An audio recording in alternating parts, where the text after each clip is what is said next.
a lot to say because I've been doing on these rainy days in the Philippines quite a bit of research and remembering things that I have watched in the past and reviewing some videos. So part of what I'm going to do today is share links with you so that you can get updated on some of these theories about the flat earth, number one. Number two, Admiral Byrd.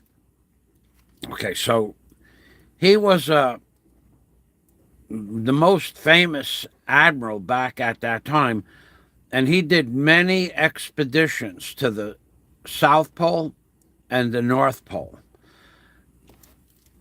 One of the expeditions that he did was where he was in a squadron of airplanes, because at that time there were no jets, and he discovered a huge hole shaped like a donut, and apparently it was huge, not the kind of hole that you would expect. Louis Pagan Pence, thank you very much for stopping by, Louis. Salamat. Apparently, this hole, it was not a black hole. It was a hole in the earth, big enough to go in. Now, I don't know if it was on the side of a mountain. They didn't show you the hole, but what they did do, the vanilla frosted donuts have all been eaten by a giant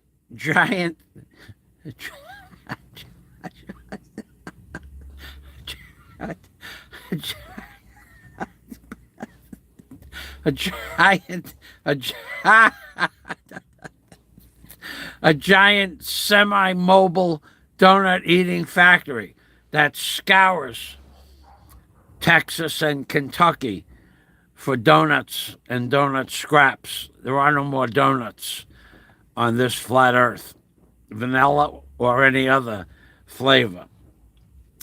So what I want to impart on you as far as hand signals are concerned, Admiral Byrd, I am absolutely certain that at some level in the military, they teach you hand signals to give an idea what's going on in case you're not allowed to talk, like people that are captured during the course of war or held hostage, which way to focus your eyes or to blink more often than normal if you were being held captive in your house and a police officer came to the door.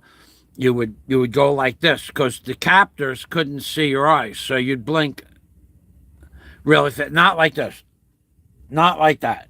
You would just because if you went like this, like Inspector Clouseau, then the captor would be able to see you making body movements. So if the police came to your front door and you were being held captive, they could not see your eyes, so you would just go while you were talking.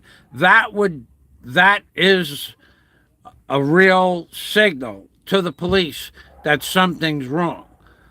So you could do this, but you couldn't do this, like Inspector Clouseau. So like Paul Pelosi, right? That's who I was thinking about. Okay, so yeah, when he was supposedly being held captive, he didn't give off any of those signals.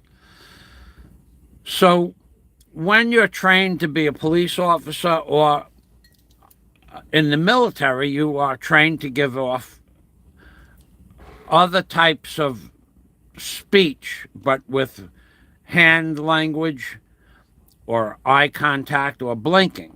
Now, as a Mason, you learn many different hand signals. So if you were a Mason and you remembered the hand signals, and someone stood in front of you and went like this across their chest, it would mean they were in great distress. But there are also, those are a much more obvious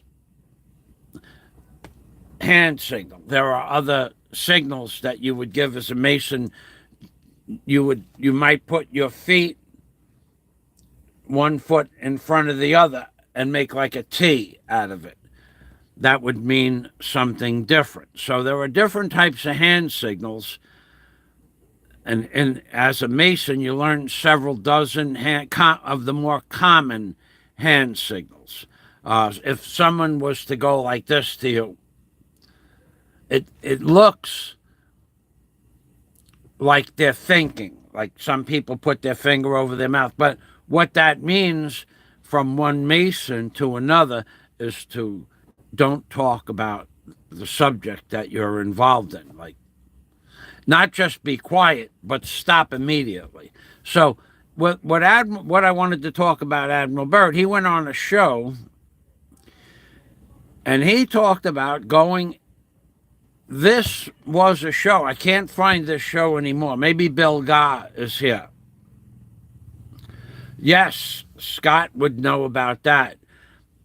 The signals for the men to move with one another, and that it's okay without any verbal contact. And especially, you see on TV, the police, there was one man in the front and then they put the hand on the back of another man. That's so they know the man behind them knows there, but then they have the hand signals, stop.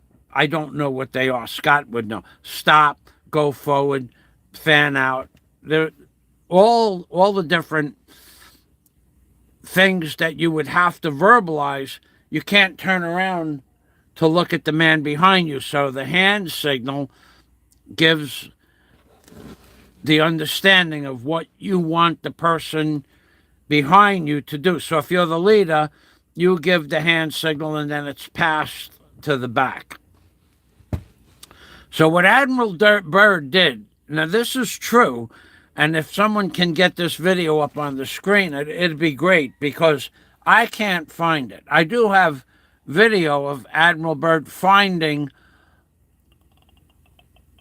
a place in North America at the North Pole where he found a lake that was 5 miles wide and long, and it was a warm water lake. After they went over a certain part of that area, they found more land, supposedly, because they have video of it, and they're inside the aircraft.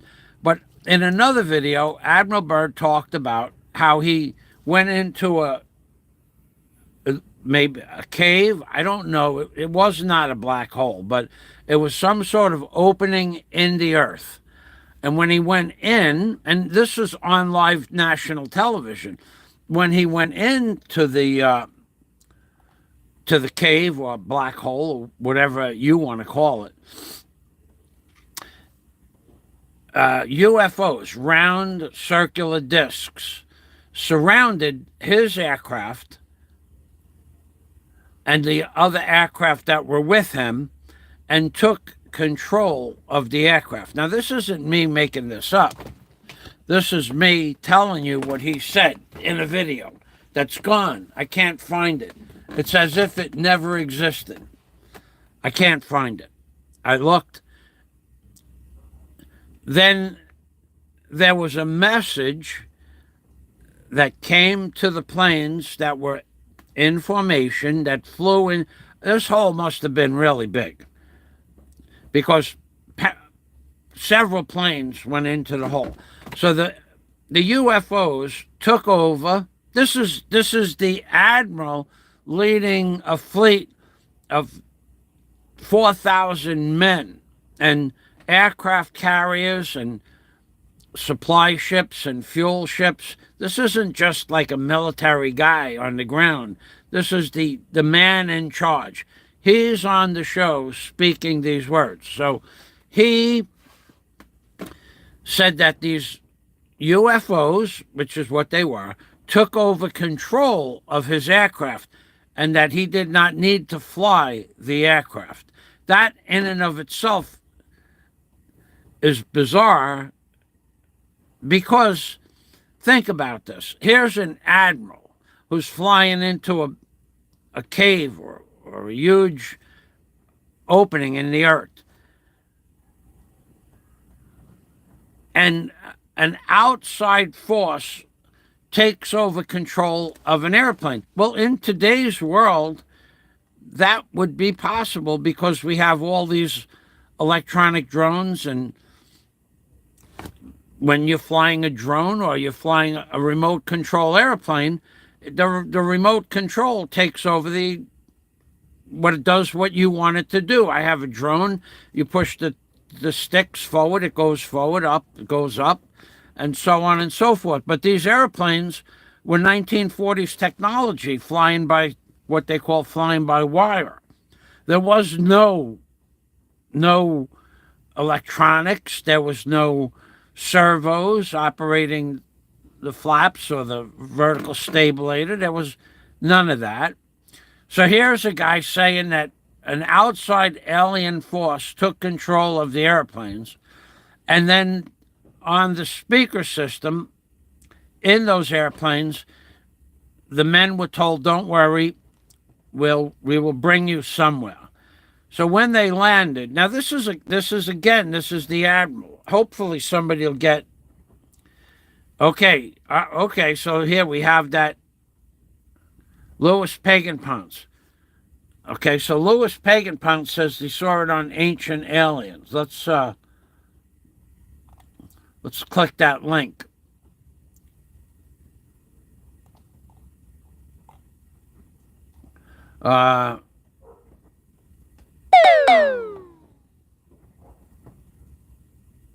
Okay, so Louis posted a link, Ancient Alien, the Hollow Earth Theory, Season 10. Yes, well, that's what it's called, the Hollow Earth. So let me get past this commercial and we'll see if this is Admiral Byrd in the video, because I can't find the video.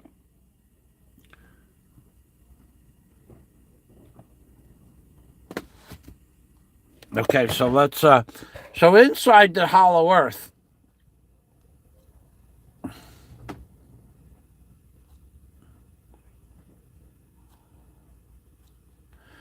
okay, well, this is a video about the Hollow Earth Theory. All right, thank you, Louis.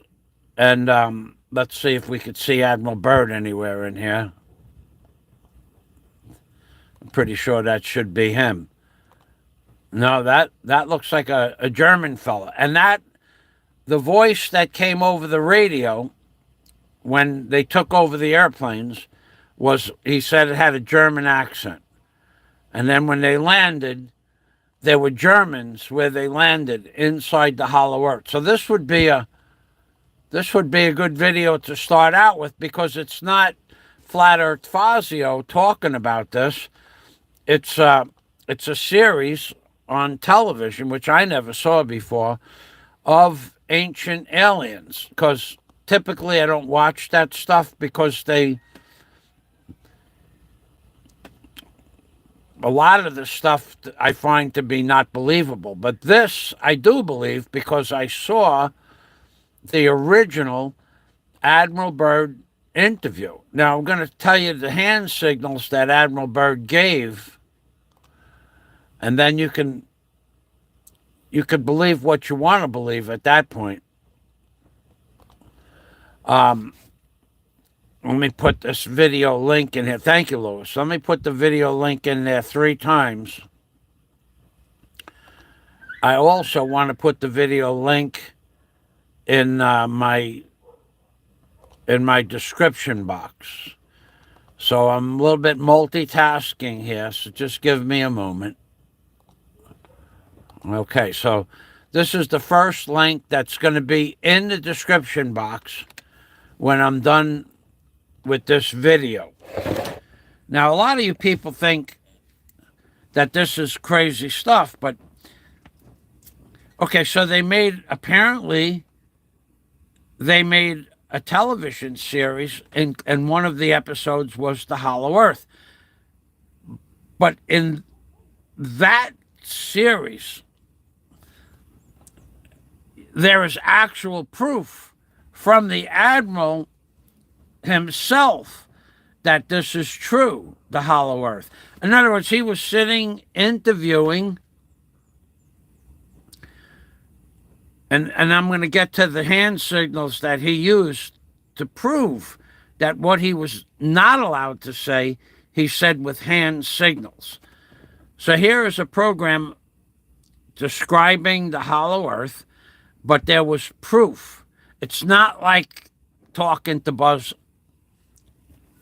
whatever his name was, Buzz Aldrin, who said he went to the moon and never went to the moon. It's not like that, because he has no proof that he went to the moon. But Admiral Byrd has video. Buzz Lightyear. Yeah, that guy, he's been a proven liar for years. But let's get back to Admiral Byrd. While he was doing this interview, he said that they found that, okay, so when they landed, the spaceships and alien craft, UFOs, landed them inside the Hollow Earth. And then he had a communication with whatever was inside the Hollow Earth. And it didn't go much more deeper than that. Not in the video that I saw, but all the aircraft landed safely, and all the aircraft were then, after they spoke with the people that were inside the Hollow Earth, who had German accents. So basically, Germany had a secret alliance. This is where it's leading to. Had a secret alliance with people from another world. And they had a secret base, which is not so secret. Germany spent hundreds of millions of dollars and loaded submarines and ships with supplies to go to where Admiral Byrd was. And they always said that there was a secret military base that they were working with the aliens at the time, and that the Germans and the aliens were working together. For what purpose, no one knows, but it wasn't really a secret. Hitler was very much into the mystical aspects of reality, mysticism. Hitler had, at that time, the greatest research team in all of the world at that time to research ancient aliens and artifacts, and also UFO phenomena. So it wasn't new to him to have this. So when Admiral Byrd was inside the whole of the Hollow Earth, he said that he communicated with these people, and the interview was not really in depth. But what he was trying to say is that he definitely was talking to people from another world, and that had flying saucer capability. Now, how did he say that? In the interview, he had a cup of tea on a saucer, regular tea and a saucer. Something you don't see much of here in the Philippines, but in a nice restaurant, you'll see a cup come on a saucer. Well, he took the cup of tea off the saucer and put it on the table. And while he was talking about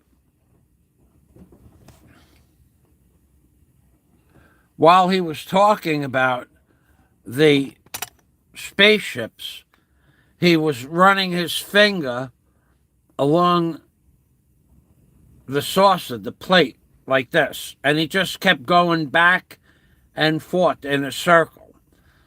He was basically giving you hand. Well, why would an admiral get twitchy? Well, why would an admiral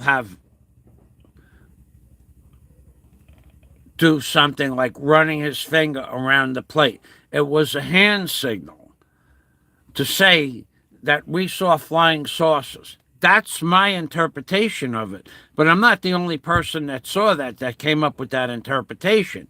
He was giving you hand signals while he was talking about the aircraft that guided him down on holding up a saucer and moving his hand circular around the saucer.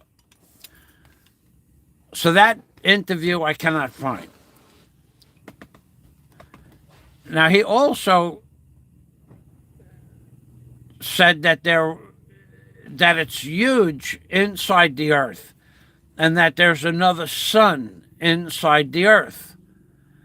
You know, that you're starting to get like, at some point, you have to say this is more science fiction than fiction. But think about this. Nothing that we have learned about the Earth, nothing, zero, makes any sense.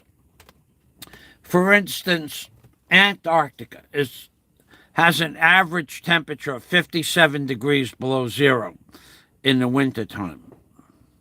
And yet just a few thousand miles away could be 90 degrees. And what makes Antarctica cold like that? What makes it cold? Is there a refrigeration unit under the dirt? As ridiculous as that sounds, listen to my theory. If, and this is a lie, the sun is not 93 million miles away, but if it was, and the sun was coming 93 million miles, sunlight and heat, radiation, and it's coming 93 million miles, and over here is the equator, that's 95 degrees or 100 degrees, and over here is 50 degrees below zero in the wintertime. But this distance from here to here could only be half the diameter of the Earth, right? It could only be another 3.5 or 4,000 miles. So if it came 93 million miles and hit the equator, and it's 100 degrees here, and then it came another 3,000 miles and doesn't hit here. People say, well, it doesn't hit on a direct angle. It flares off.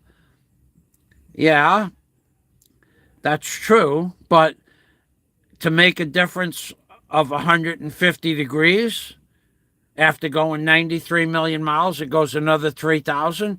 Should be over here, it should be hot, still 50 degrees below zero for a large portion of that part of the world. It doesn't make any sense. So, could it be that the Earth is hollow and that there's a giant air conditioning unit underneath the South and North Pole? Because why else would the sun travel 93 million miles, which it does not, because the sun is only a few thousand miles from Earth. So that's another theory that doesn't play out. If it traveled 93 million miles and makes this part 100 degrees, it can't be a 150 degree difference over here. Why would it be? It doesn't make sense from a thermal radiation point of view. So if there's another, then here's an admiral now. This is an Admiral Byrd. This is the guy that's in charge of the United States Navy and a dozen or so warships and 4,000 men and 45 airplanes and helicopters. He said there's another sun inside the Earth. There's another sun inside the Earth. So if you think about this, if it's, why would this guy be making this stuff up? This was before conspiracy theories were born. This is the original conspiracy theory guy.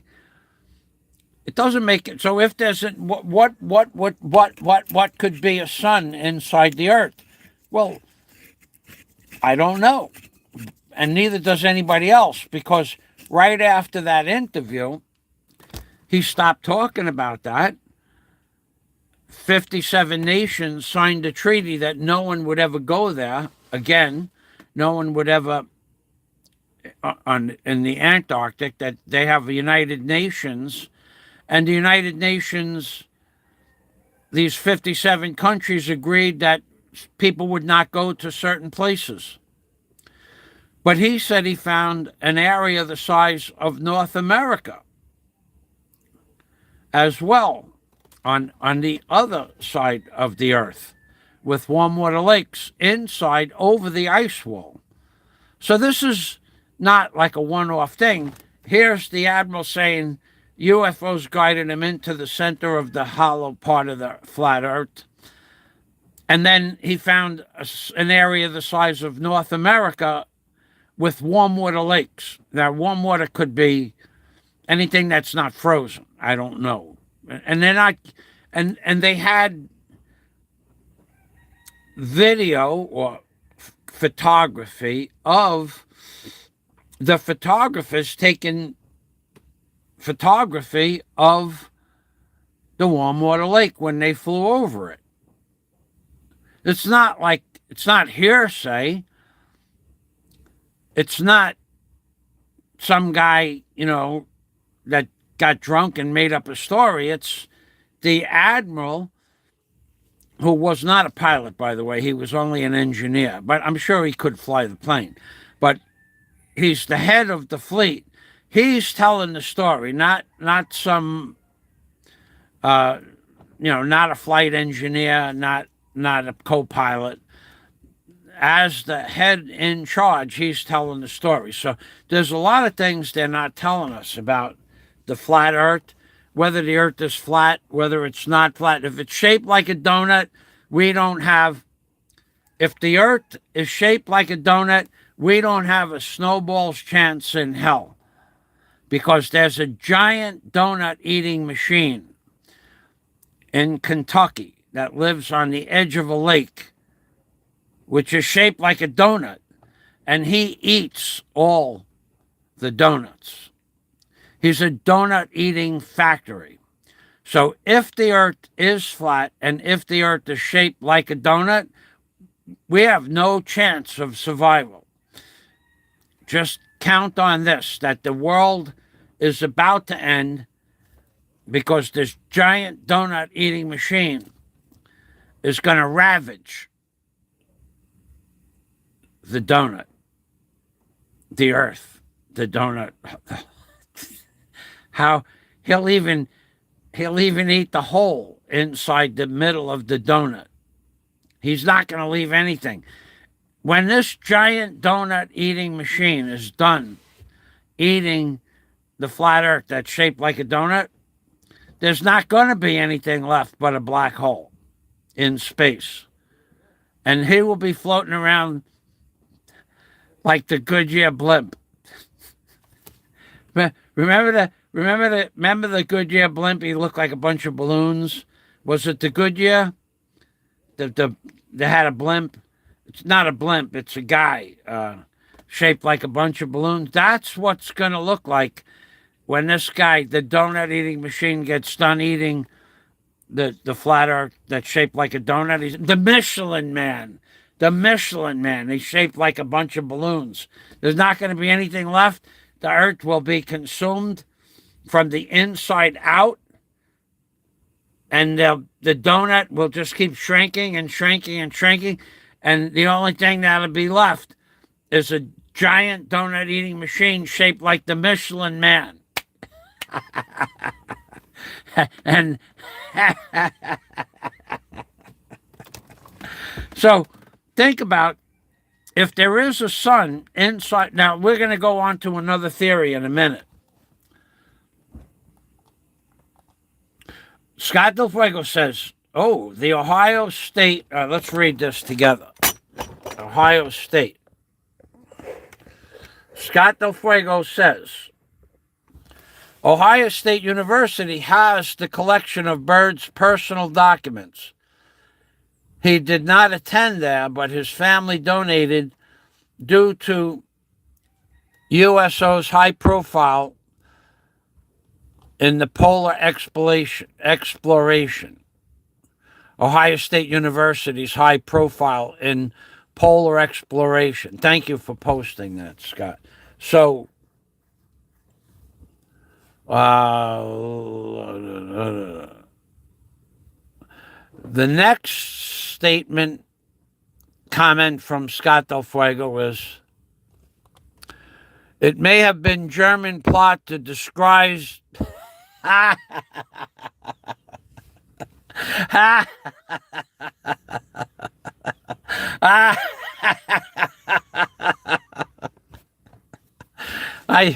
it may have been a German plot to disguise the entry as a donut to lure in extremely large creatures that move slowly and dine on sugary treats. We don't have a donut's chance in hell. That's really not today's topic, but if I have time, Stephen, yeah, I'll give you a brief summary of that, like 45 seconds. So I was on my way to White Plains, New York. Now you can look up Alan Hynek, Hynec. The months of September, October, and November in history of the world, of the flat earth, of the donut, were the most abductions ever occurred, ever, in all of history that were recorded. Because in 1977, they had newspapers and stuff like that, occurred in one area called White Plains, New York. White Plains, New York. And there's a book written about it by Alan Hynek. That is where I was abducted, and they took myself and my car and brought me back from White Plains, or close to White Plains, back and put me on top of the Whitestone Bridge at the toll booth. So that happened, and that's true.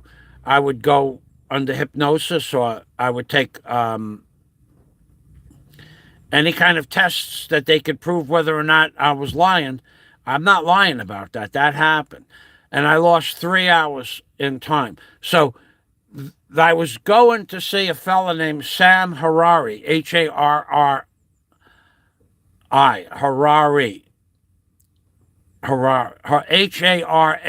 Harari.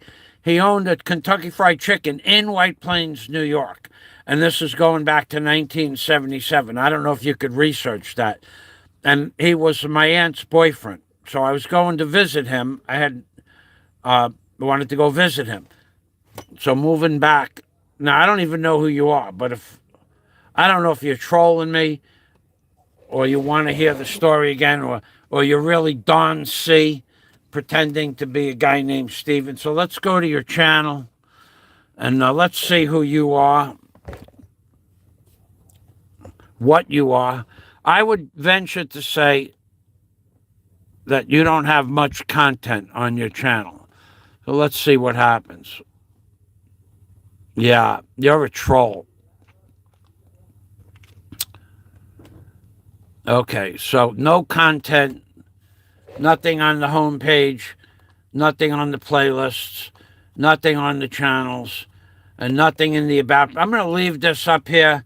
You can send me $20 for a super chat, because you broke my concentration, and if I don't see a donation, I'll just remove you from your ability to comment on my page again.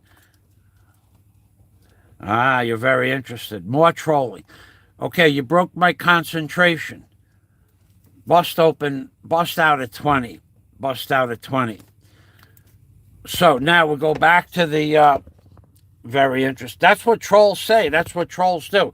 You have a minute. You took a minute away, but I don't care so much. But you're a troll, dude. You know you're a troll. I know you're a troll. So, you posed the question rather nicely. You're still getting blocked. May have been a German plot to disguise the entry to the donut. Okay, we got that. Byrd's accounts directly from his diary, not his published accounts, Ancient Aliens. Crystal City discovered under Antarctica.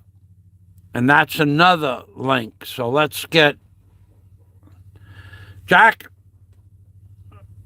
I broke my agreement to myself the other day, saying I wasn't going to call Jack Thompson because what I figured you were in Thailand, and I didn't want to disturb you, but I did call you, I think yesterday morning. So I do remember saying that you had a cough, but you'll see that I made the attempt to get in touch with Jack Thompson. Let's see. Yeah, I did try yesterday morning. I wasn't going to call you. I figured, well, you're in. Well, number one, I wasn't going to call you because you gave that giant ego guy a thumbs up and a bunch of arm bends. I was a little bit upset about that because you were jumping the fence, and I said, Jack Thompson. Well, you were sick. You were in sick bay. That's good. That's actually a good thing. I'm glad about that, Jack. Because when you went on the Big Ego's channel and gave him a bunch of these arm bars like that, that was the last time I spoke with you, remember? And I didn't care if I ever spoke with you again at that point. Because you know what he was doing. He was just trying to destroy my good reputation on YouTube. And you were standing there giving him arm bars because you're a wrench on that two-faced, 10-faced individual's channel, giving him arm bars. You and Canoy in the Philippines. I didn't care if I ever spoke with either one of you two men again. Yeah, those things. You were giving arm bars to a guy that was trying to destroy my good reputation. That is just wrong, Jack, in so many ways. That is just, and I'm being serious, that is just wrong in oh so many ways. You knew damn well that he was lying. You knew damn well that I would never be the things that he said I was.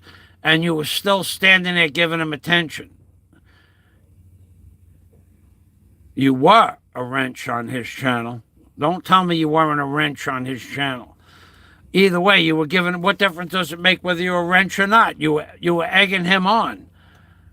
You were egging him on. What difference does it make? Wrench, no wrench, arm bars, you're the man. Come on, Jack. A man has got to make a decision in life who he's friends with. Being serious about this. You can't be friends with somebody that's trying to destroy your real friend's reputation with lies, not even half-truths, just blatant, outright lies. Because that's what he does. And because of his psychological prowess that supersedes almost everybody else on YouTube, he has everybody in a bologna and cheese sandwich. The man's a fraud. The man believes what he says. And after he starts drinking, he gets belligerent and he starts making up stories. And that's what happened.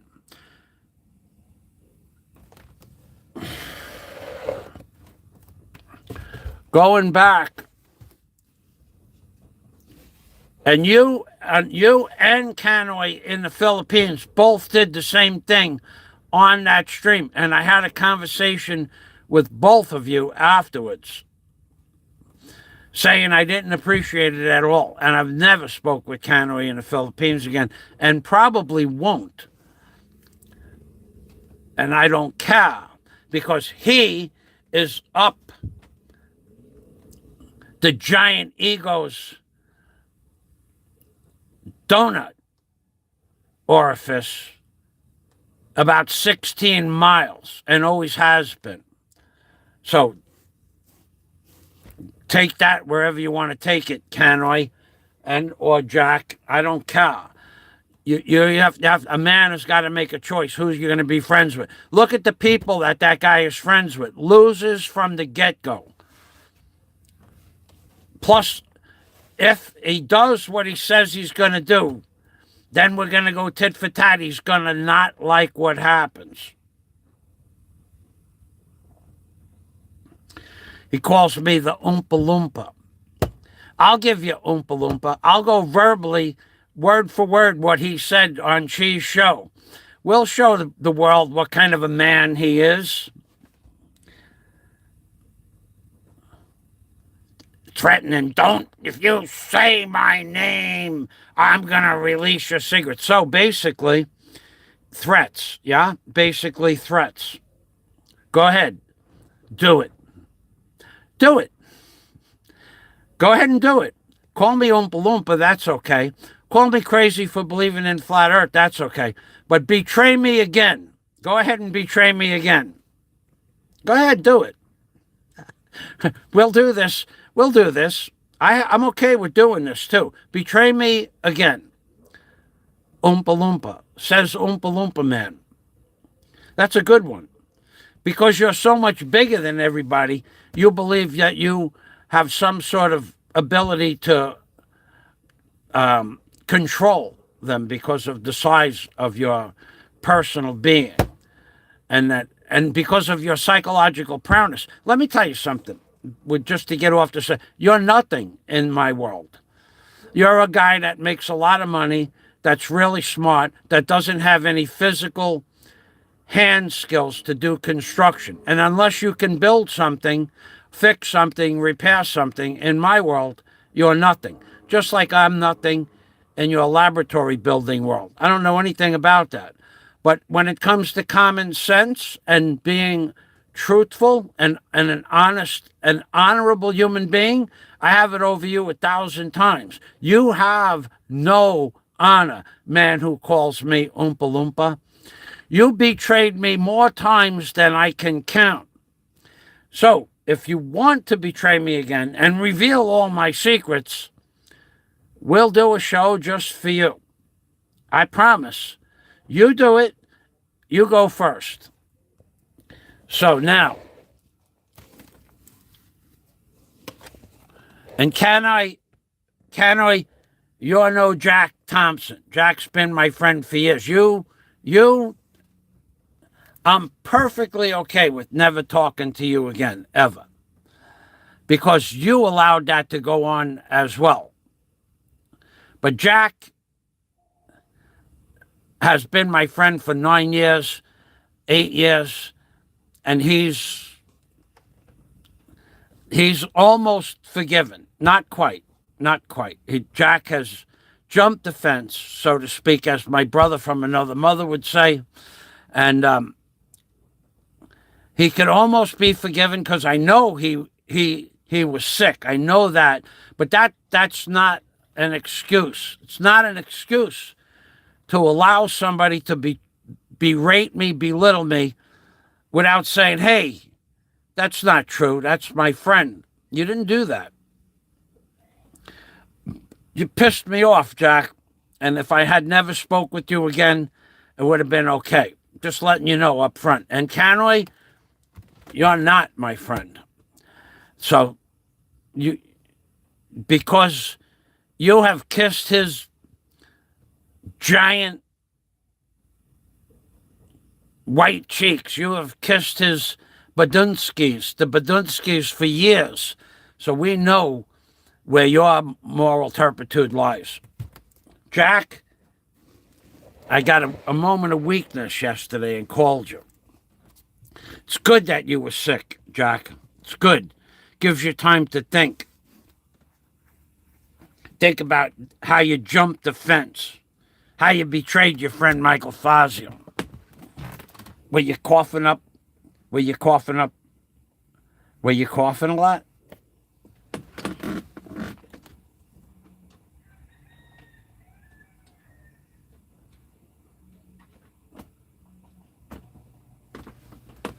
That's too bad, Jack. I'm sorry to hear that. Jack Thompson. Number one. So, well, let's go back now that we got, because I saw a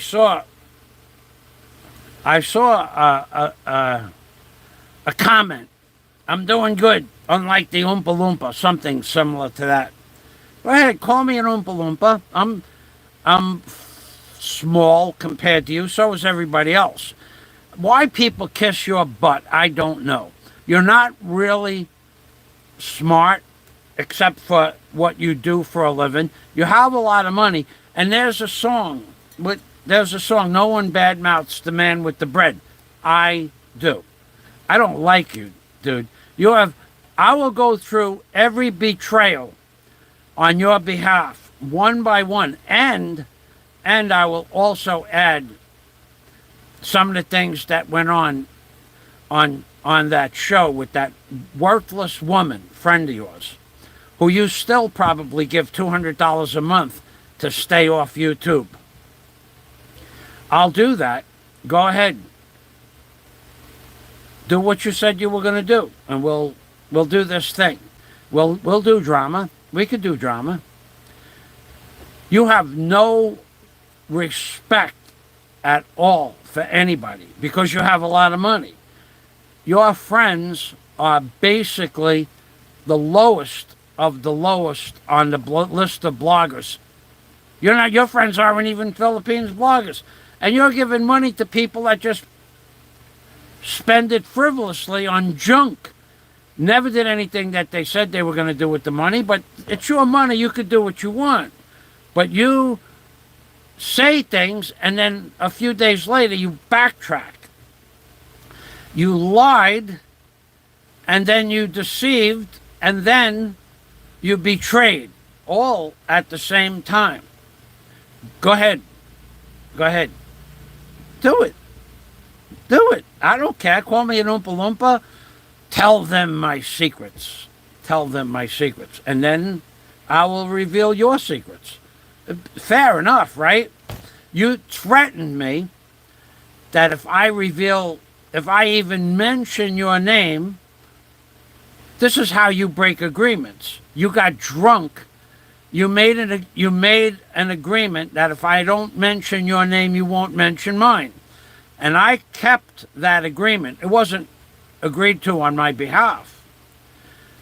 But you said, if you don't mention my name, I'll never mention yours. And then you got drunk and went on to the Donut Eating Factory's channel and mentioned my name several times. So it's open to see what you want to do now, right? You do what you want to do, and I do what I want to do. You're going to reveal my secrets, and I'm going to reveal your secrets, right? That's okay? Just say yes. Put it in a video. Say yes. And then we'll do that. We'll give them what they want. As Bonnie Raitt said, give them something to talk about. Except in my case, everybody will remember when I refresh their memory some of the things that you wanted to do. So, because you have money, and because you're big, and because you're really smart, and psychologically your prowess is superior to most people, don't mean that you're a better human being, because that is so far from the truth. If I go through all your negative traits, people will see you for what you are. And while I'm on the subject, I'm going to confer and confirm what Mr. Tuck said yesterday. No one likes you, dude. Nobody. None of the people that you believe like you on YouTube, none of them like you. They all talk really negative stuff behind your back. They might think I'm crazy, but they don't like you. There's a big difference. So let's get back to the flat earth stuff. Oompa Loompa. I like that name, actually. Now, go back up to Louis Pagan Ponce. Byrd's account. Notice, I don't see Stephen here anymore. Byrd's account. I don't see $20 on the board from Stephen either. I would have thought by now Stephen would have kicked up $20 because he broke my concentration. Let's fix that right now. Okay, so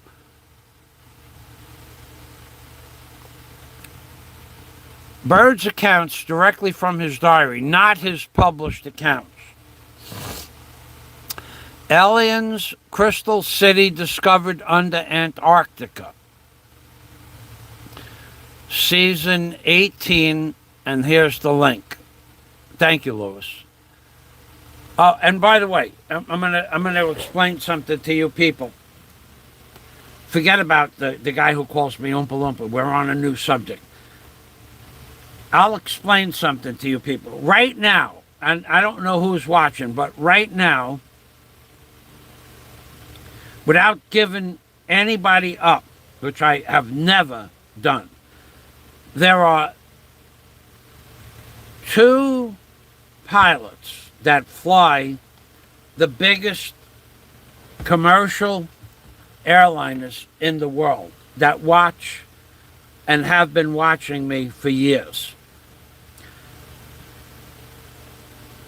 Actually, there are 3 pilots that fly very, very high-tech equipment. 3. But there is a half a dozen smaller pilots, single engine, double engine, instrument rated, that all of which I've had private conversations with, all of those people all agree the Earth is flat. Now, I would never mention who they are, their email addresses. Nobody even gets, for instance, last night I sent out videos privately that I don't post on YouTube.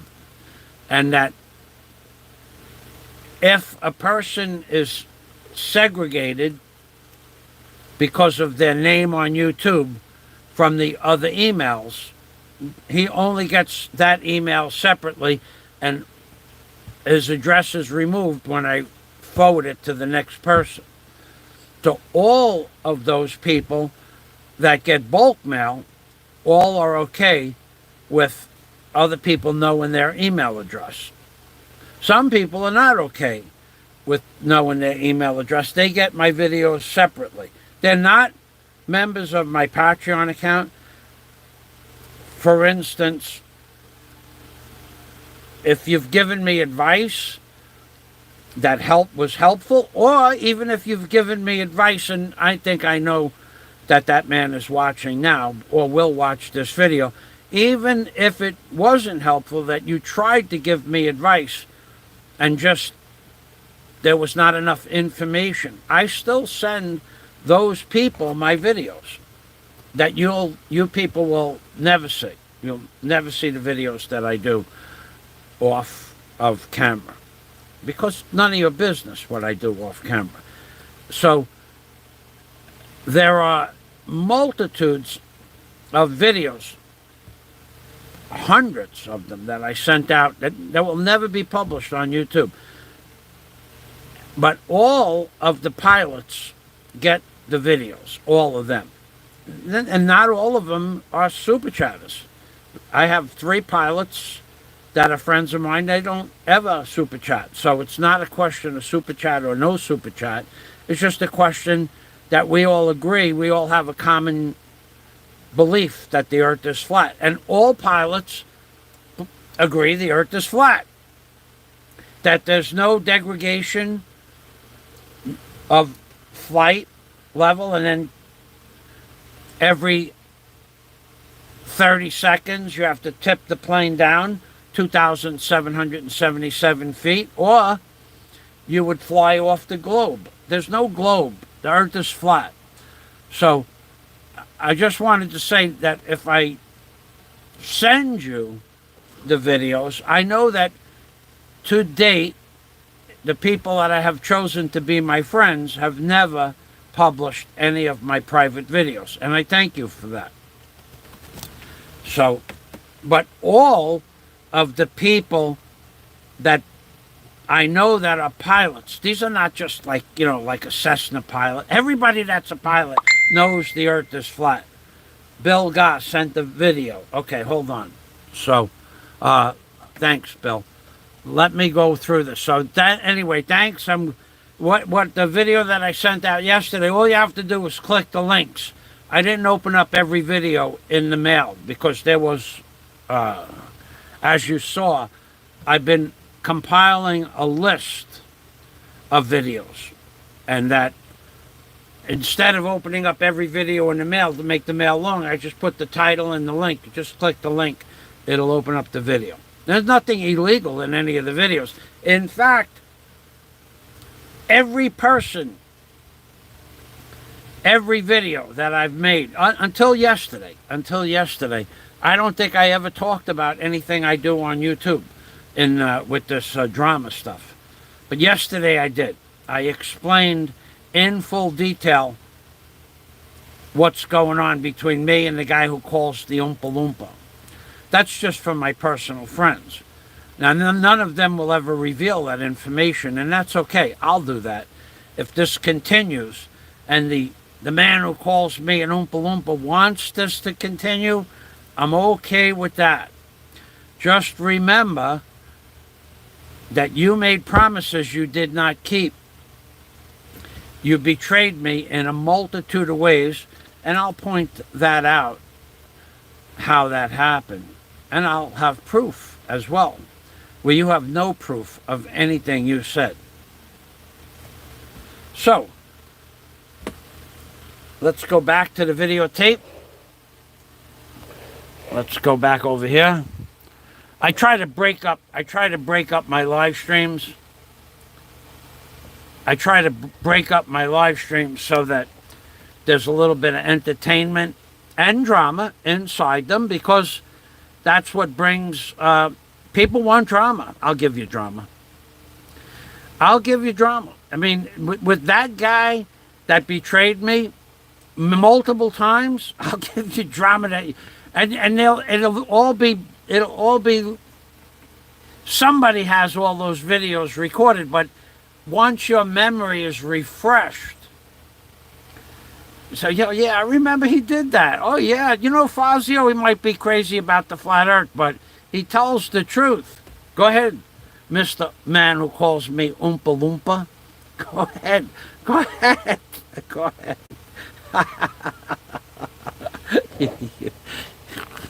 Just because you have a brilliant psychological prowess doesn't mean that you won't get exposed for what you are, a liar, a fraud, and backstabbing little man. Little man,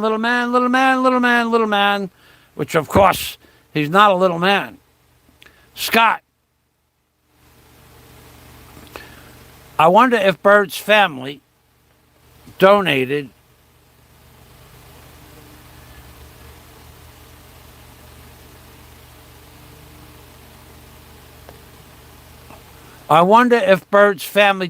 his personal diary to Ohio State University. I don't know. Lewis says that to Scott. Supposedly they did. Of course, the feds gave Ohio State University an immediate grant, could go through everything and catalog it. I bet you that's true, but I bet you they don't want it all posted on the internet. Hey, Michael. Canny Ford. Yeah. Canny, I forgot that you were Dr. Yen Lo. I forgot about that the other day. Thanks for stopping by. Canny Ford was a long-term member of my Patreon, but no more, but I forgot who he was. I forget some of the names.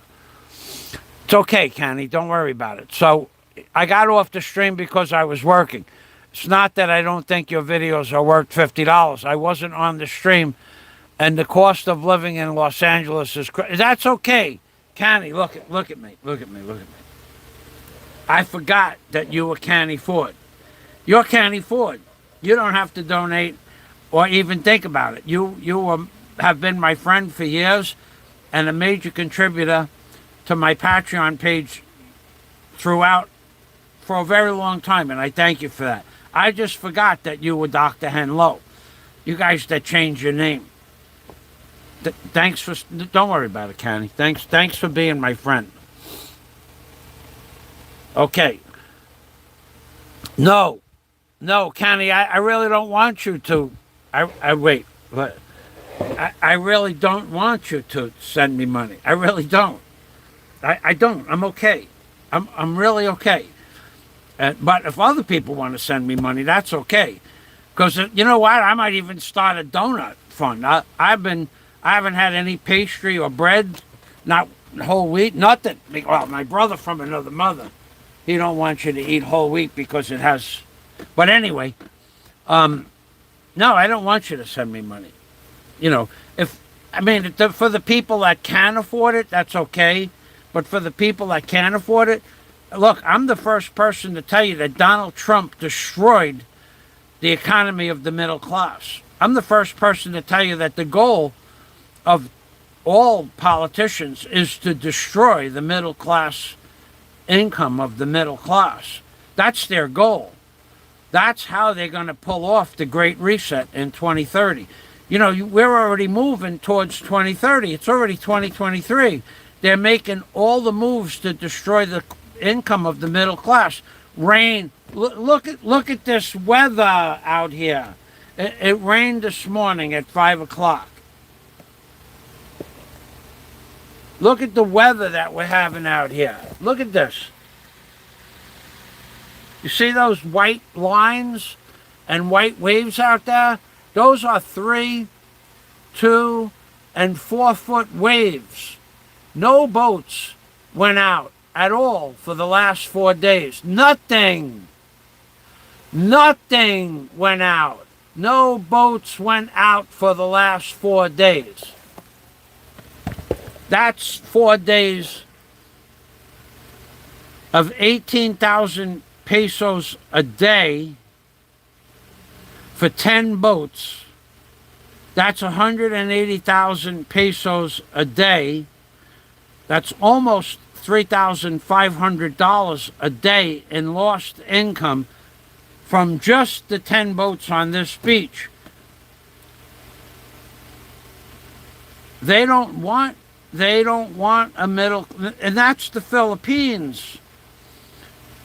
That's lost income for people buying food, for people buying fish, for people buying rice, for people buying clothes, to pay for educations for the schools. They want to destroy the middle class. And Donald Trump, for all of you morons that believe he was a great president, what did he do? He was a great president, and then he shut the entire world down for 2 years and usurped the income of the middle class. You can look at it any way you want.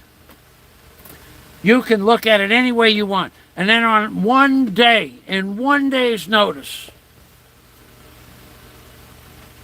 the event is gone, no longer to be heard from again. Nothing. It's like it never happened, but it did happen. 2 years, no income for 90% of the population of the world. Donald Trump took 2 years of income away from the middle class and usurped 2 years of the income saved in savings account by the middle class. Of course, they lived a lesser lifestyle. They focused on rent, electric, and food. Not buying new cars, not buying boats. But he took 2 years of the middle class income away across the entire flat earth. So all of you people that think Donald Trump is the cat's meow, he was worse, way worse, what he did to the economy than Mr. Obama. Way worse. Way worse. He is worse than Biden, what he did to the economy. Way worse. If I had a choice to vote for Obama, Trump, or Biden, knowing what Trump was going to do, I would have to choose I would choose Obama, actually, as hard as that might sound, because Obama didn't let millions of people across the border. He wanted to, but he didn't get to that.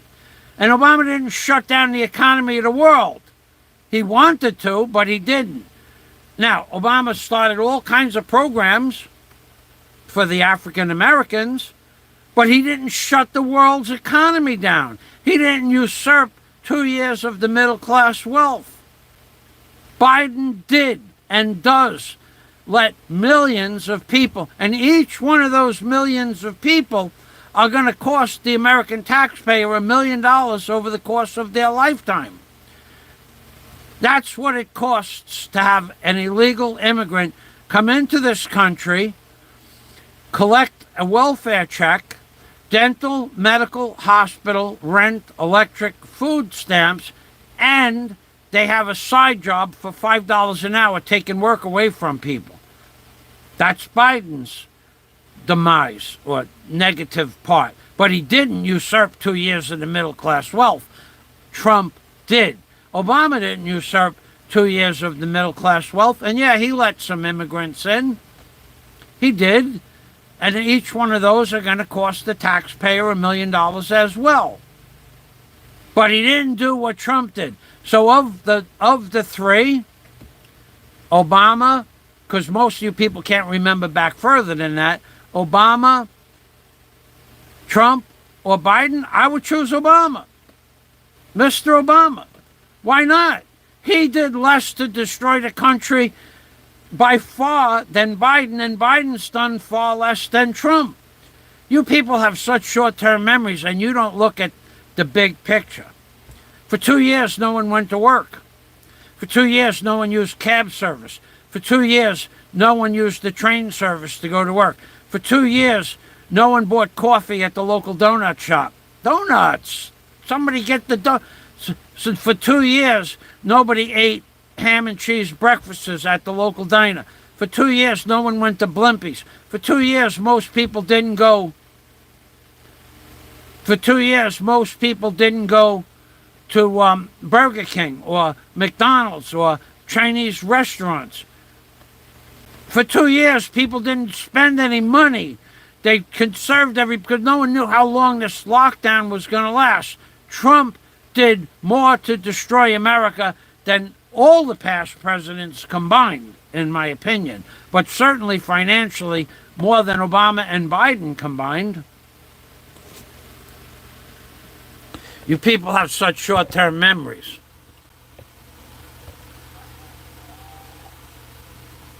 Now, let's go back up to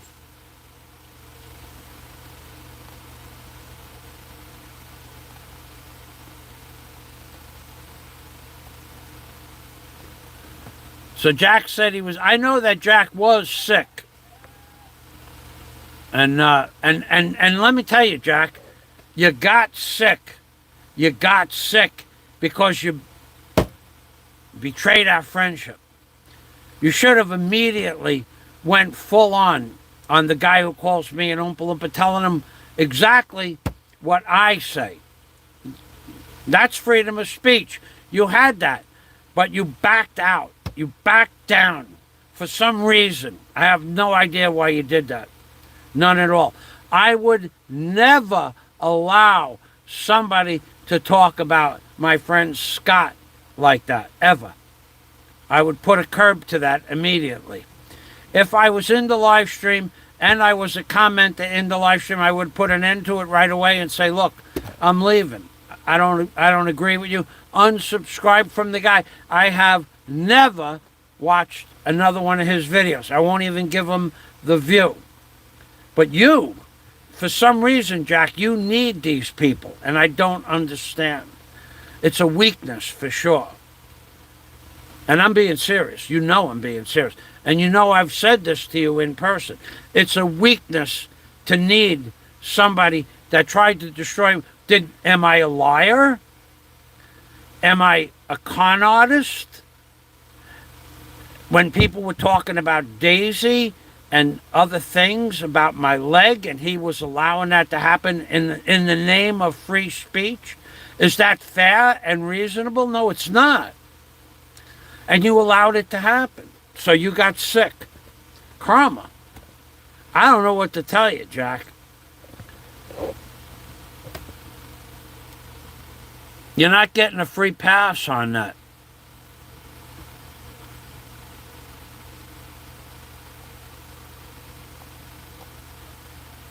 I know who's sucking up to your chastisement of me.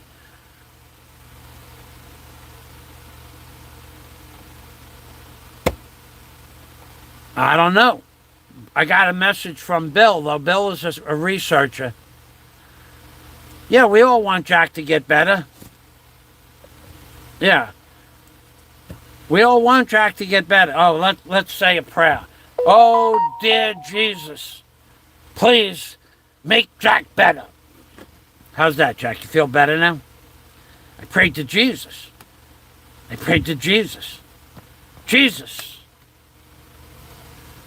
make Jack's head better so he can focus on who his real friends are. Jesus, in the name of the Lord. Yeah, see? See how much I love you?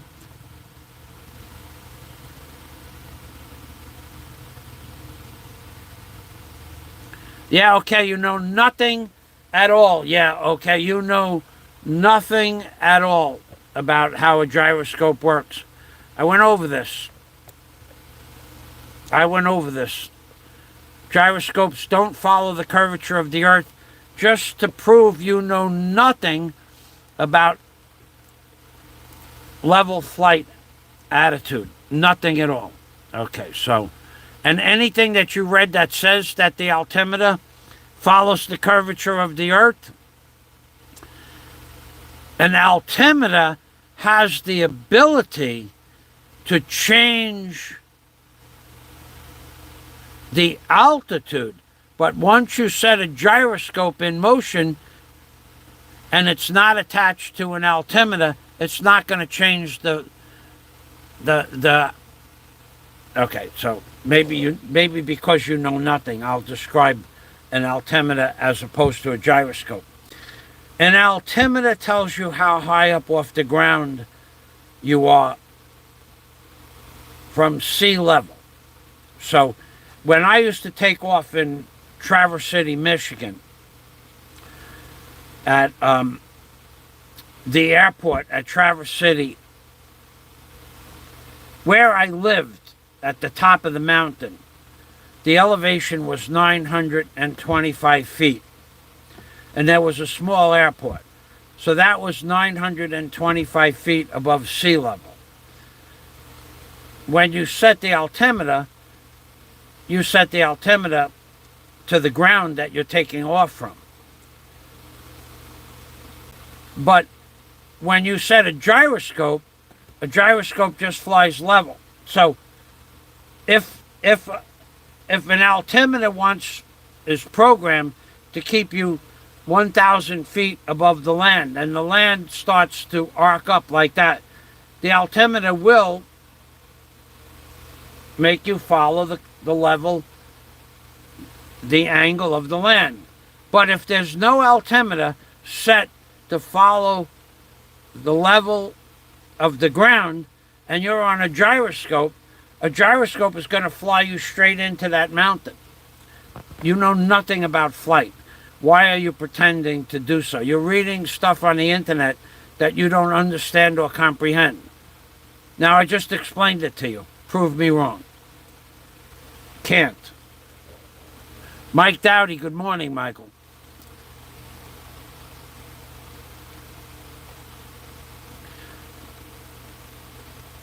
No, the feed, DNC, hello. No, the feed may have shut. We have terrible internet here, DNC. Okay.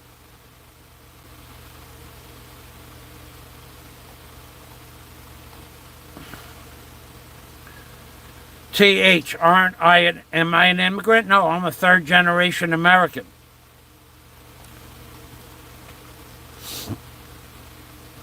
A foul called pendulum, it proves nothing. A pendulum will, without an initial movement of a pendulum, They'll remain stationary. They will never move. And then, in order for a pendulum to even start its motion, it has to have a little nudge. You're another one that knows nothing. The Earth is flat and stationary, dude. A pendulum that they have all over the world to prove that the world is spinning and gyrating, if left on its own accord, with no outside influence, in a vacuum, where there's no wind and no outside influence, a pendulum will never start movement. That's proven. Now, if you were to push a pendulum in a certain direction, it would maintain that rotation for a long period of time and eventually come to a stop. But on its own, a pendulum in a vacuum with no outside influence will never start movement. Been proven 1,000 times over. Philippines and beyond. Hey, I think that's my brother from another mother who gave me one of the best videos about the moon landing hoax. Hey, welcome to the machine. Uncle Frank is in the house. No, that is not Uncle Frank. That's Philippines and beyond. Hey, Jerry, how you doing, Jerry? I have not seen anything new from your channel. Okay, TH, you're welcome. You're welcome to leave that kind of comment because, yes, you're the diver. Right. I'm sorry, Jerry. My brother from another mother changes the name on his channel so often, I can't keep track. 1 minute, Jerry. I will say hello to you. TH says that the pendulum proves. Viz is bad. Okay. TH says the pendulum proves the. Yep, and you know what, TH? That's not a troll comment. That's your understanding of what you've read on the internet and even in scientific journals. So you're welcome to post that. Even though it's not true, it's what information they give you to make you believe it's true. That's okay. That's okay to leave comments like that. But that other fellow was trolling. You're not trolling. You have been given wrong information from birth, and what I just described to you, a pendulum not in motion, in a vacuum with no outside influence, will never start any movement, clock or clockwise, counterclockwise. So Philippines and beyond. Now here's a man with content. Let's get the Philippines and beyond. Let's go to his channel. They have a brilliant pendulum in Paris. They have one now. I've seen it on the internet, and I've even read about it being used as an example. So here's Philippines and beyond. He has content on YouTube. And why am I putting his channel up there? Because I did a video the other day about people that talk about other Philippines bloggers but don't have any content. Philippines and beyond, he has content. So let's get him up on the board. And you people... All right, so where are we here? Wait a second. This is Philippines and beyond. This is my live stream. Okay. Let's get his link up here. If anybody here is a diver, scuba diver, Philippines and beyond is also a scuba diver, and he's become an ardent scuba diver over the last few years, having several hundred dives from shore that he was talking about last week, the one I saw. I'm going to post this. I'm going to post it 3 times on my channel. So if anybody is a scuba diver or wants to know something about scuba diving in the Philippines and beyond, might be able to help you out with some dive tips. Especially, he's doing shore dives. And he's doing shore dives for under, I think, I saw your video last week that you are doing dives for under $5, because basically you're just paying for air and the gas to get your equipment to the beach. You're doing beach dives for under $5. Whereas if you go, I watch all your stuff, Jerry, and I like your stuff. I like your videos. I like the fact that you're doing underwater photography. I think that's great. And I will give you a shout out whenever you do come by. And I'm actually going to put the link to your page in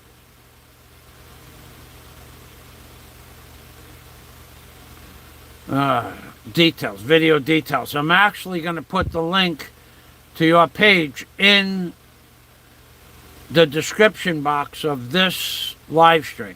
So here is, I have Ancient Aliens and Beyond. I'm going to put your link, dive,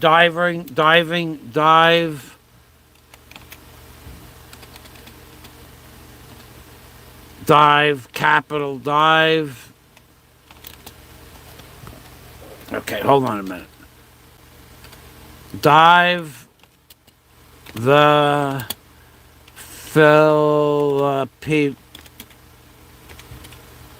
Philippines. Questions.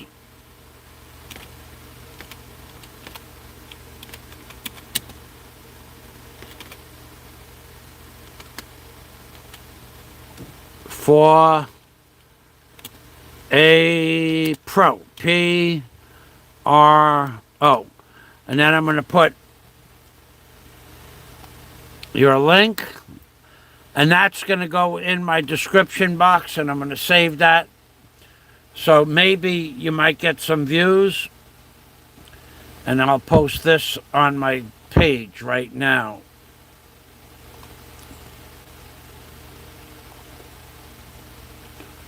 So this fella, we kind of lost track of the flat earth, but that's okay.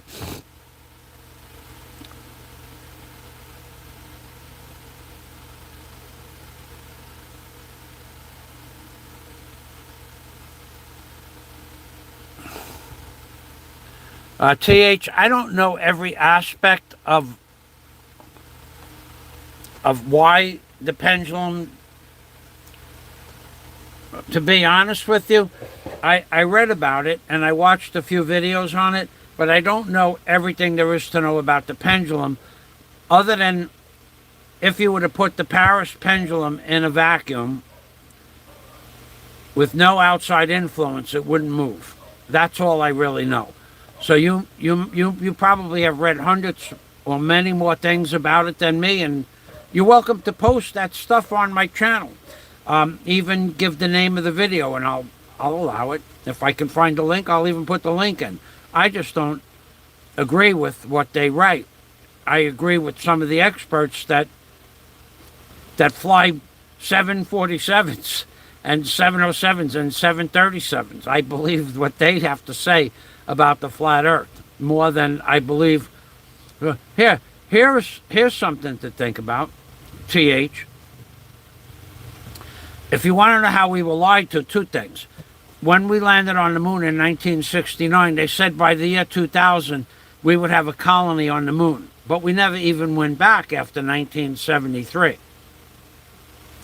That's one thing you should think. And the second thing you should think about is when the Mars rover landed on Mars, before it extended the arm. This was a video the first day. I don't know if it's still available. It looked down at the ground, at the Martian soil in Nevada somewhere, or maybe Red Rock country. And it looked down at the ground, and on the ground there was a bolt on the ground, under the rover. And somebody made note, look at the bolt.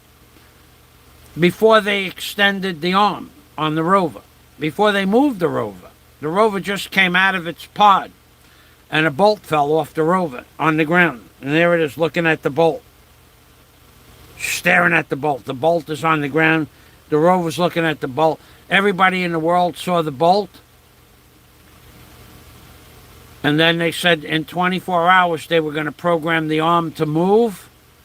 And then the next day you turned on the feed from Mars, which was nonsense.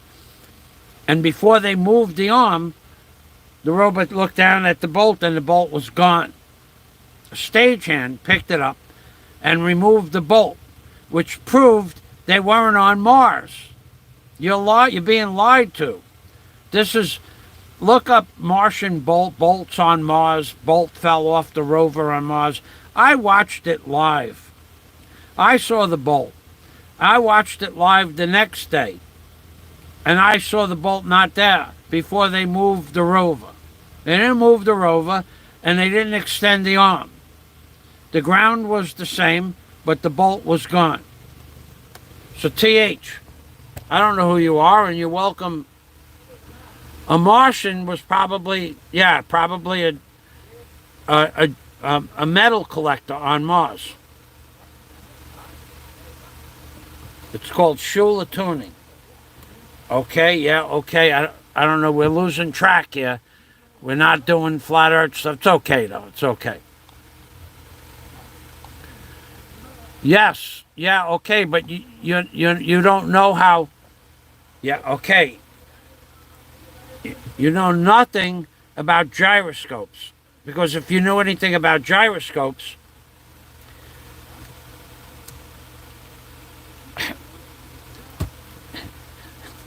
I'm trying to teach you something here. You know nothing about gyroscopes. That's true. If you learned about gyroscopes, an altimeter is different than a gyroscope. An altimeter measures the distance between you and the ground or sea level. Depends on where you are. A gyroscope keeps you at straight level flight or on a 45-degree angle. It depends on how you spin up the gyroscope. A gyroscope will keep you at flight level even if you change your altitude. The two things are separate. But a gyroscope would have you running off into space in a half an hour if you don't tip the plane down. So you know nothing about altimeters and gyroscopes. And I'm trying to show you that you know nothing about it and that you should research how a gyroscope works. It doesn't matter how, if you're 2 feet off the ground, a gyroscope's going to keep you flying level. If a mountain is over here, you're going to fly straight into the mountain. If the altimeter is hooked up to the autopilot, the altimeter will keep you 1,000 feet off the ground or 2 feet off the ground. So you know nothing about flight. Are you a pilot? Have you taken pilot training? Are you an A&P jet mechanic? Are you an expert on gyroscopes? Do you understand the basics of flight? Pitch, roll, yaw, attitude. Do you understand that? No. Therefore, you know nothing about flight. There you go. It's an adult conversation. I just cut it short because I don't want to argue with you about gyroscopes because you know nothing about gyroscopes. It's okay. It's okay not to know anything about gyroscopes. You're not an A&P, airframe and power plant jet mechanic. You're not a pilot. You're not a helicopter pilot. You're not a plane mechanic. You're not an ultralight pilot. You have no understanding of aircraft theory. And you've never read the NASA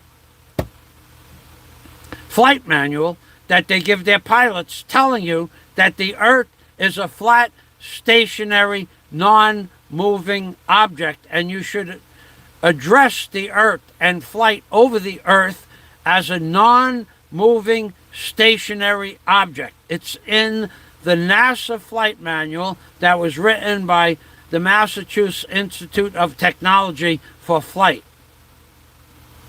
It says clearly the Earth is a non-rotating, flat, stationary object. Now, to prove that you know nothing, I will bring that up and show it to you on the page, and then we're going to go back to Jerry, which is more important. But first, we have to check out Bill's video that he sent me.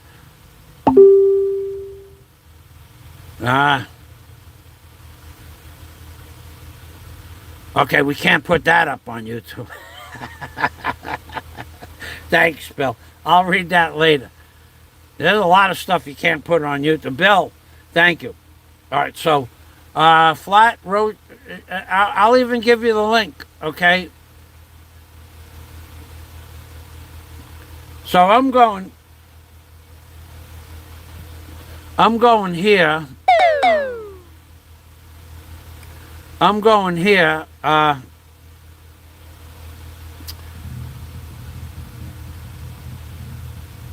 I'm going to find that video.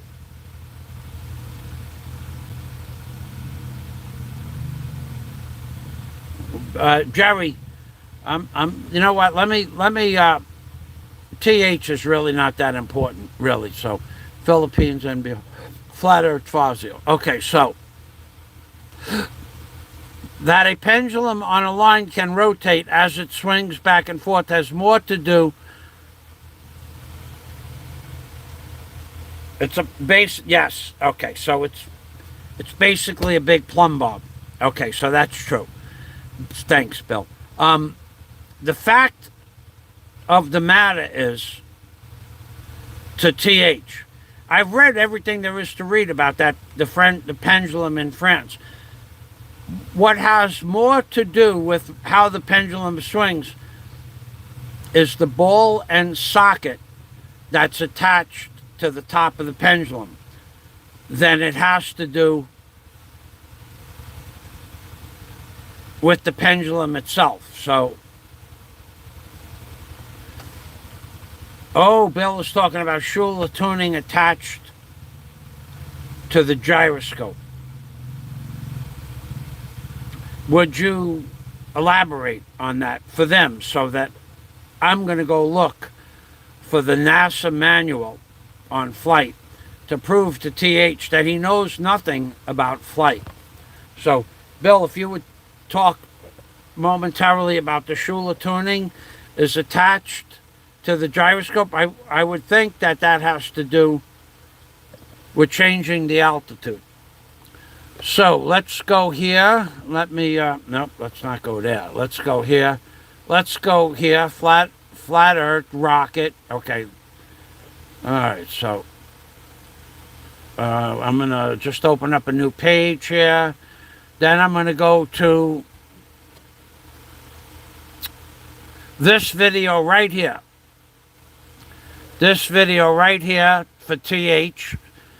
This is the best flat Earth documentary. We're going to open that up. I'm going to bring it over to the top of the page.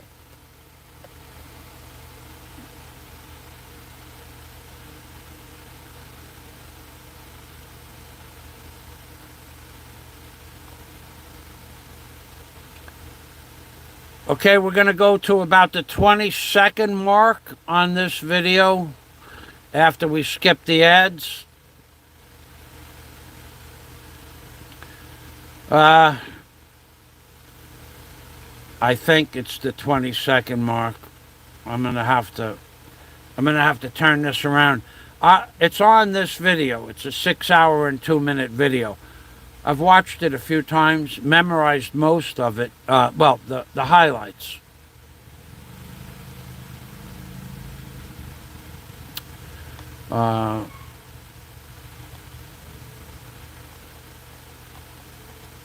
I'm going to put this in my description box as well.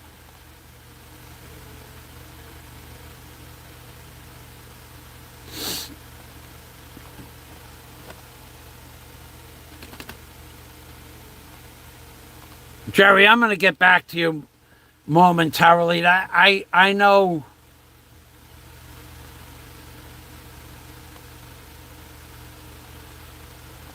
that I said I would get back to you, but this subject matter is mostly about the flat Earth. So, but Jerry should know that the Earth is flat. He's a diver, right?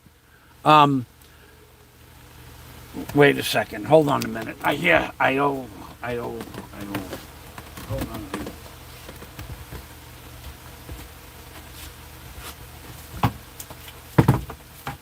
Let's see. Hello? Are you looking? Who are you looking for?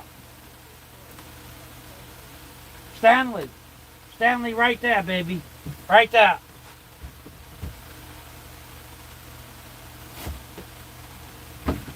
You, go to the second door, number 2, Doha.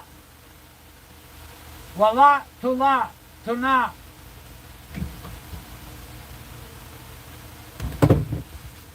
Wala, walo, tuna. Okay, so number 2 door on the ground floor. Walo, tuna, wala. So let's get this flat earth documentary up here, but let's go to, let's start this video.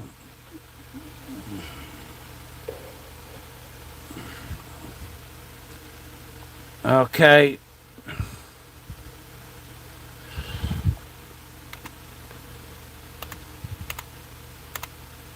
Maybe I'm wrong about the time on this video. Maybe I'm wrong about the video.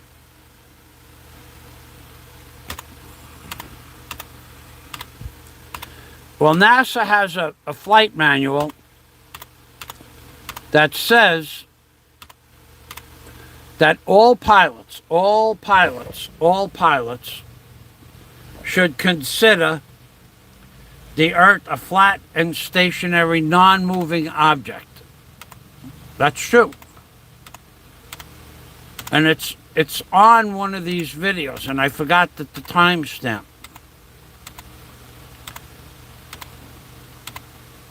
And that's not, there's several that are long like this.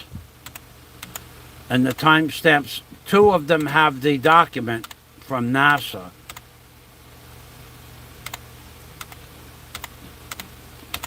And they're not. Oh, freaking commercials. Okay, they're not both in the same place. Well, I'll give you this video link. You can watch it yourself. And when you're done watching this, if you look at all the, yeah, remember I told you about the hand signal before? When you put your finger over your lip like that? That's a Masonic symbol. Obama, even though he wasn't raised in a Blue Lodge, he was just given a membership in the Masons. He's still doing this hand signal. And so is Queen Elizabeth and whoever this is, Copernicus. It might be Copernicus, because he's the one that made up this story about the Earth spinning around in circles. So, and this is all Masonic stuff. I'll look for that, and let's take a look at this. Let's go forward. I could look up the NASA flight manual. Wonder where that went. It doesn't make sense that I wouldn't remember where that was. And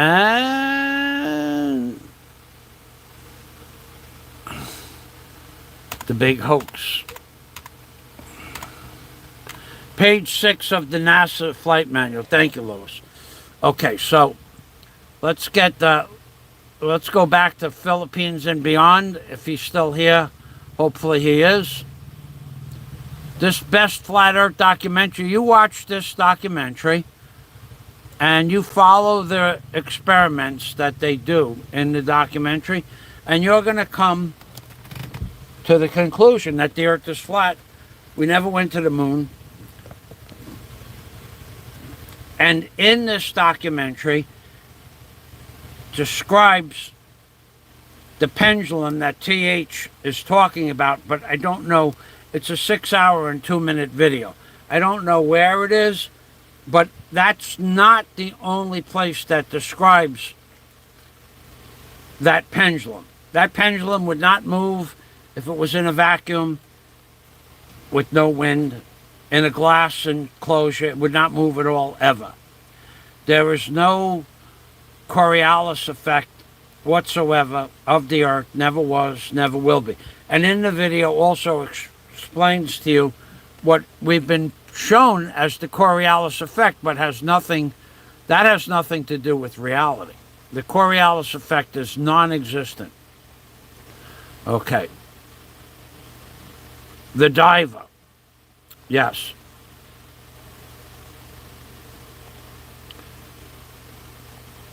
You've seen the pendulum, and you know what, TH? I would have loved to have gone to Paris to see the pendulum. And when I believed in it, I would love to go see it now. I love stuff like that.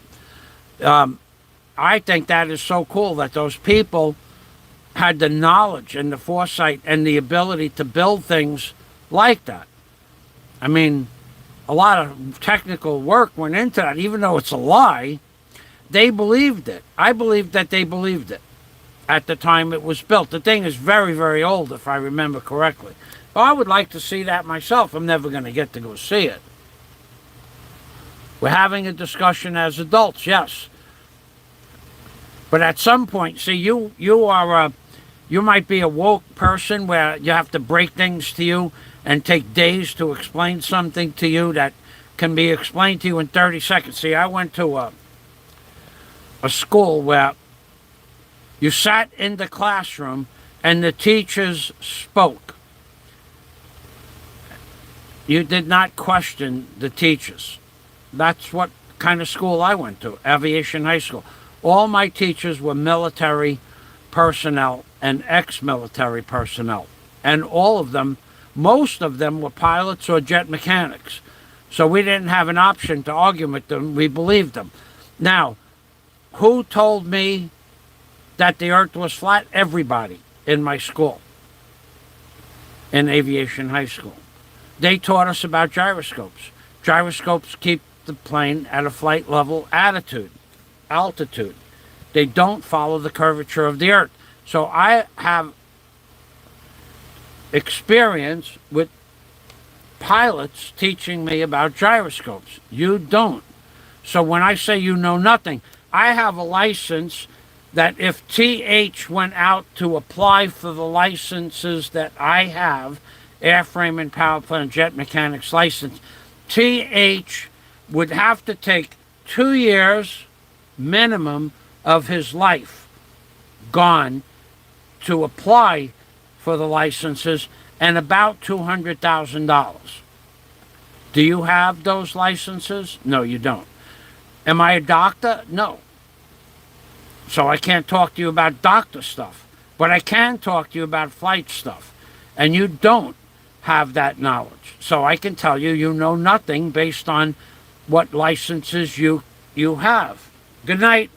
Yeah, okay, thanks for stopping by. Thank you.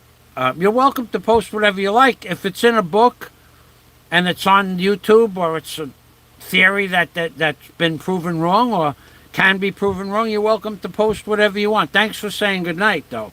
That's even more important, to be, having manners, to say hello and say good night.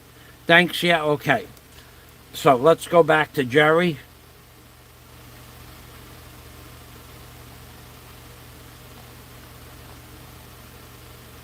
So just because I have those licenses, I can't sit here and give you Mr. Weinstein's class on flight theory. I can't do that. I can't. I want to, but I can't. But I just did. I summed it up briefly. Weinstein, by far, he was my best, I think one of the best teachers I ever had. I had a lot of them in Aviation High School. But Weinstein taught power plant mechanics, but he also taught theory. And Weinstein taught me theory about flight. Now, I had flight theory in flight theory, which is separate than Weinstein, but Weinstein would give us had a time dual magnetos on a Pratt & Whitney 940, whatever. And then a reciprocating engine or a Lycoming or something like that. And then he would talk about flight theory. And he would teach us other things about flight and mechanics. Weinstein was one of the smartest teachers in aviation high school. B10 was the shop. B10 and B2. B10 and B2. So he taught both shops.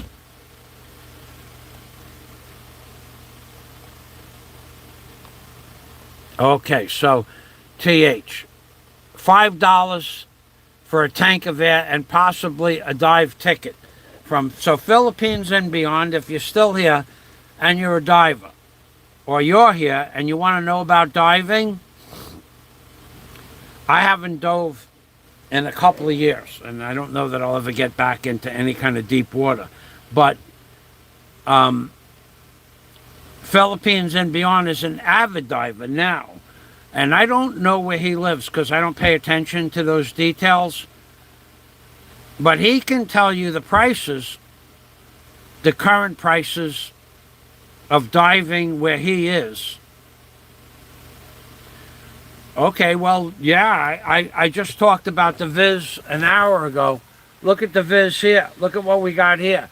We got 2, 3, and 4 foot whitecaps right outside the house.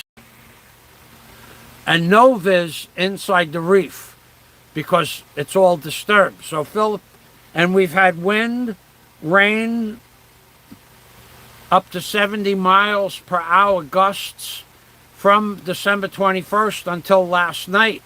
It's not stopped. The wind has not stopped. One day, 3 days ago, the wind stopped. The wind stopped on Christmas, and the wind stopped during the Chinese New Year, that day only. So the weather manipulation is in full effect. They gave us the Chinese New Year, they gave us Christmas, and they gave us one day this week with no wind. Other than that, now it takes 2 or 3 days for the sediment to settle down. So no Viz in the Philippines. So unless you're doing a deep dive, you're not going to get good Viz. They gave the festival, that's right. They gave us clear weather, no rain, and no wind. 2 days before the Chinese festival, it stopped raining. The day before the Chinese festival, it started to clear up. The day of the Chinese festival, it cleared up, and the next day it started raining again. Same thing for Christmas. They control the weather, but that's another topic. So Philippines and beyond, got his link out there.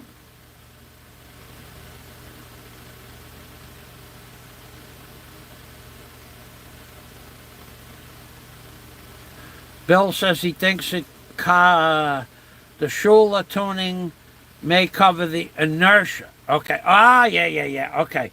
That's how they tune the gyroscope itself. Okay. That I remember a little bit about. Philippines and beyond is here. If you have a question, you ask him about diving. From Wiki, to detect the vehicle's orientation, let's go back over here.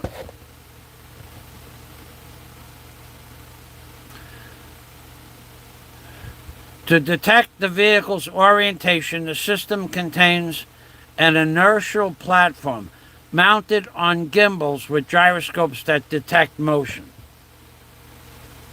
Well, that's how a gyroscope works. That they call it a Shula tuning, that I didn't remember.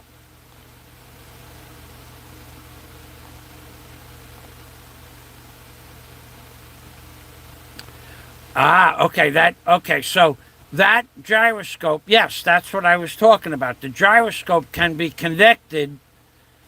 The gyroscope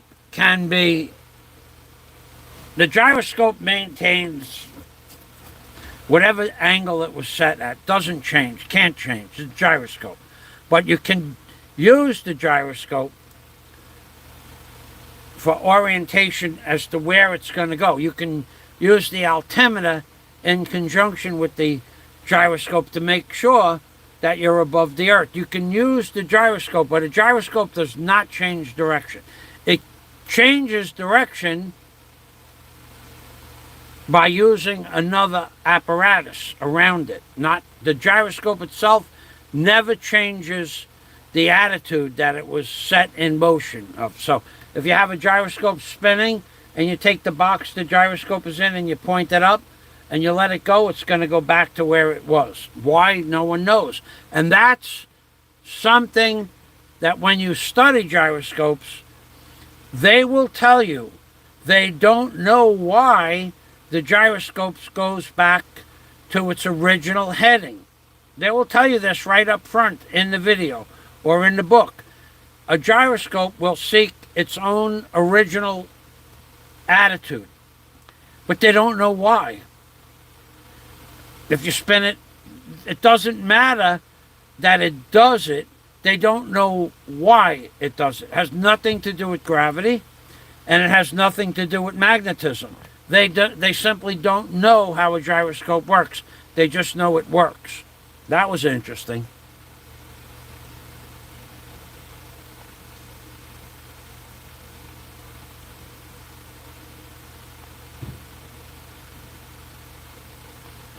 Okay. No, Michael, I didn't see an oil tanker where it ran aground yesterday by Elo. That's where they're going to keep the guy. That's where they're going to keep the donut eating factory, right? Up around that area there. Ooh, wow, I must be far away from the bottom. Maybe a Martian took the bolt.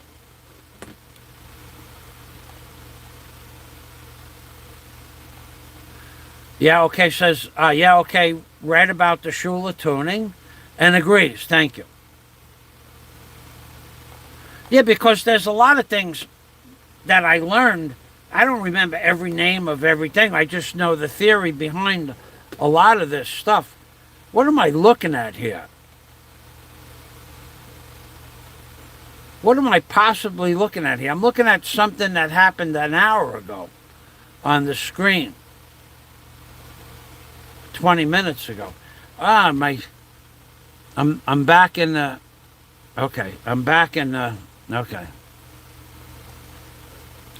Lewis says, Marvin needed a bolt.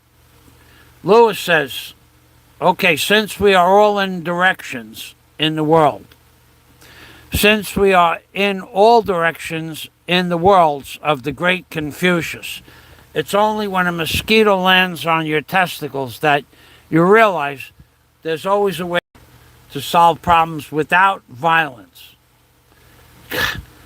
Are you sure that Confucius said that? I thought that was the fella that taught.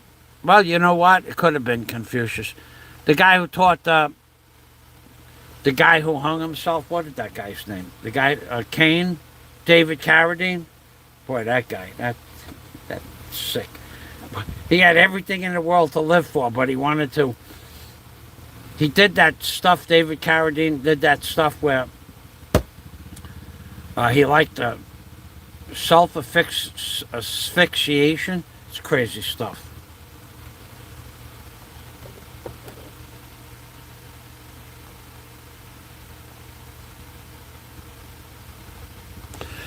Yeah, okay, says you would be correct if it wasn't for a mechanism built into the INS called Shula tuning.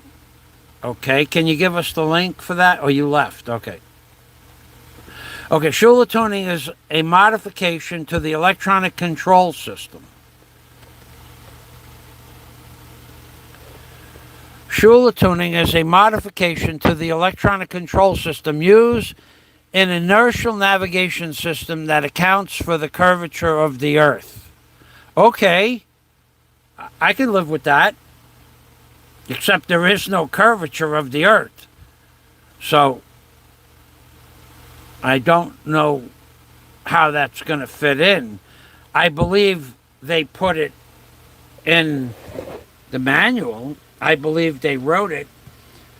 Okay, so Yeah, okay. He's not here anymore, but let's go over something else that's totally false.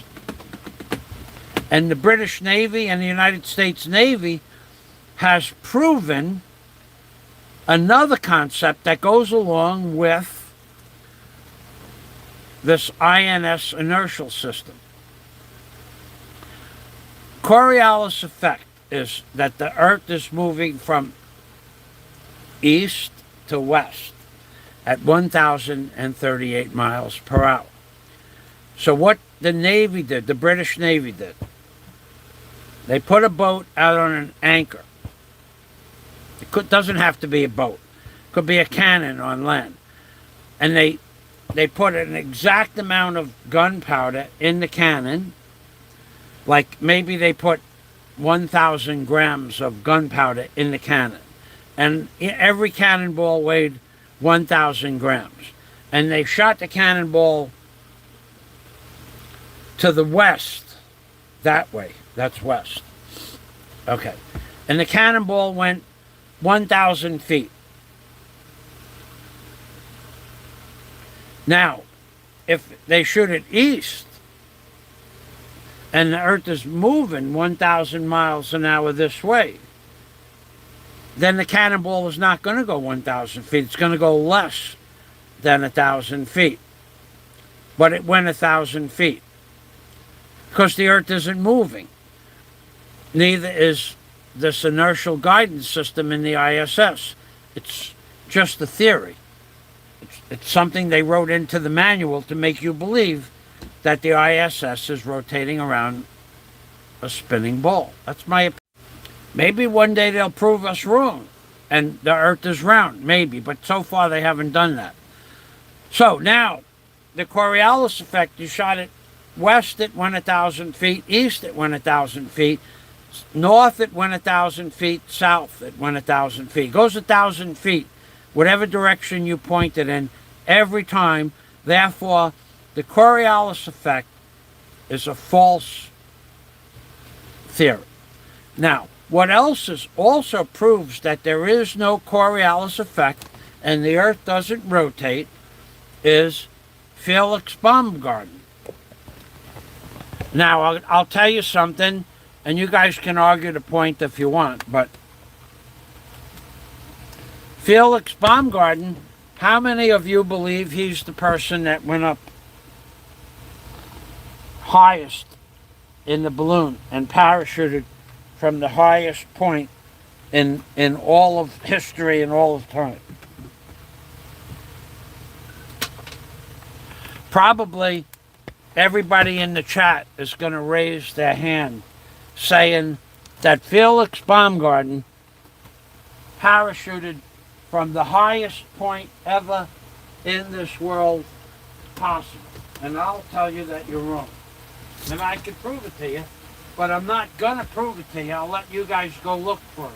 Because Felix Baumgarten is 2 kilometers short of the highest altitude parachuted from.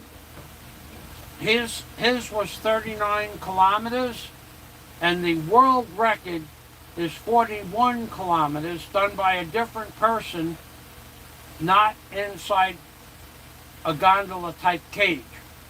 And he did that shortly after Felix Baumgarten did the highest jump from a parachute. So Red Bull has a great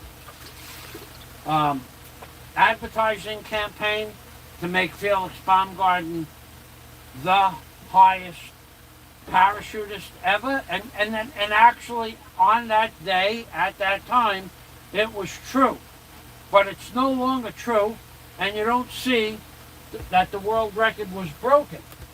And I don't know why, but there's no known reason for that. There's none at all, zero. There's no reason why the world record hasn't been duly noted. And it's 2 kilometers higher than Felix Baumgarten did, and it's not a long time after he did it. So he did it And he's the only person that anybody recognizes as the world record holder, but he's not the world record holder. That is true. So I'm going to get back to my chair in a moment. I have something I want to do here, and I'm doing it now. And I spilled a little bit of food on the floor. I'm just mopping it up. So Felix Baumgarten does not hold the flight altitude record for parachute jumps, but all you people believe he does. So that's because I don't know why that is. Red Bull has better advertising. His advertising is not as predominant. Not as much money was spent on his advertising. I have no idea why he's not, the new fella is not the world record holder. But I have a reason to go and talk about Felix Baumgarten, because the one thing he did and the next guy did is prove that the Earth does not rotate. That he proved. And he proved it 1,000 times, 1,000,000 times, 1,000,000,000 times. He proved it, that the Earth does not rotate. And no one is looking at that as an example of proof that the Earth does not rotate. They're all just still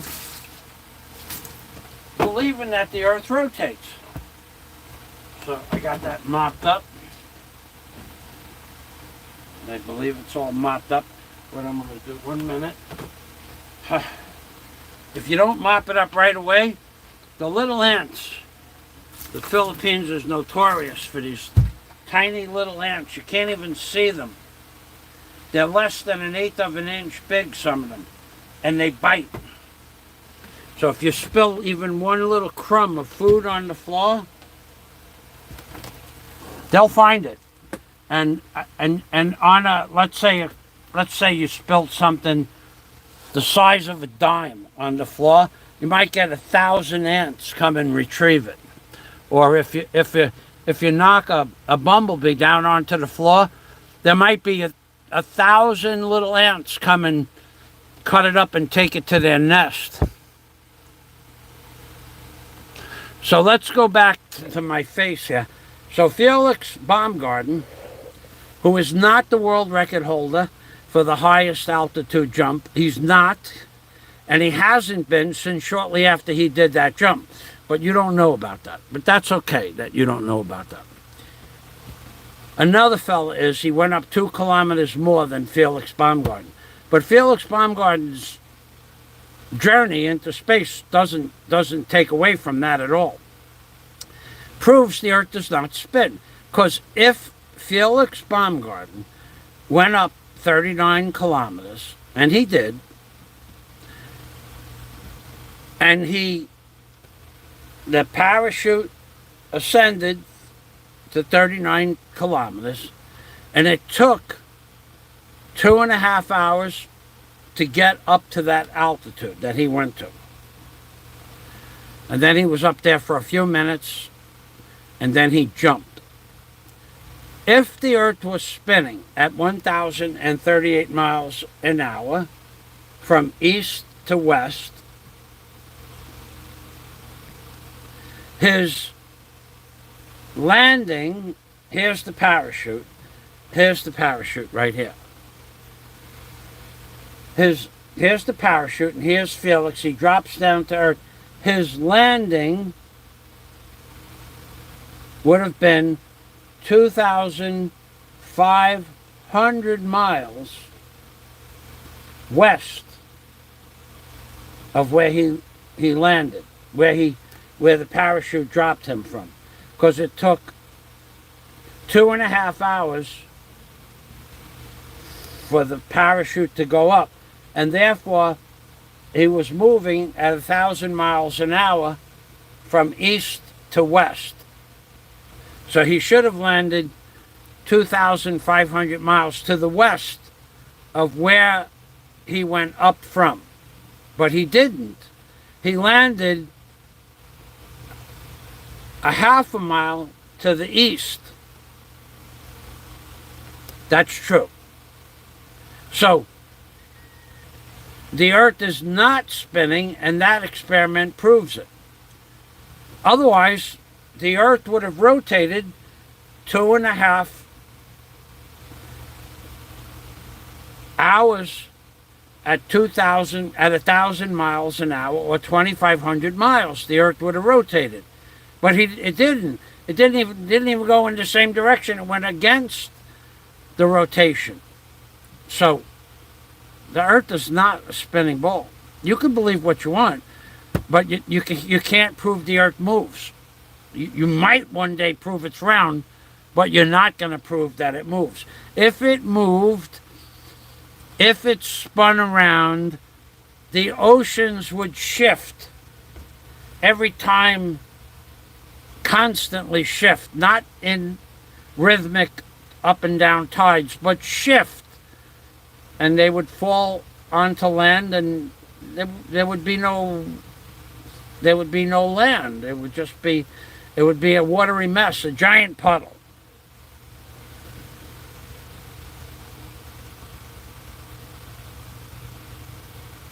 Another proof that the Earth does not spin, Bill says, to detect a vehicle's orientation, the system contains an inertial platform mounted on gimbals.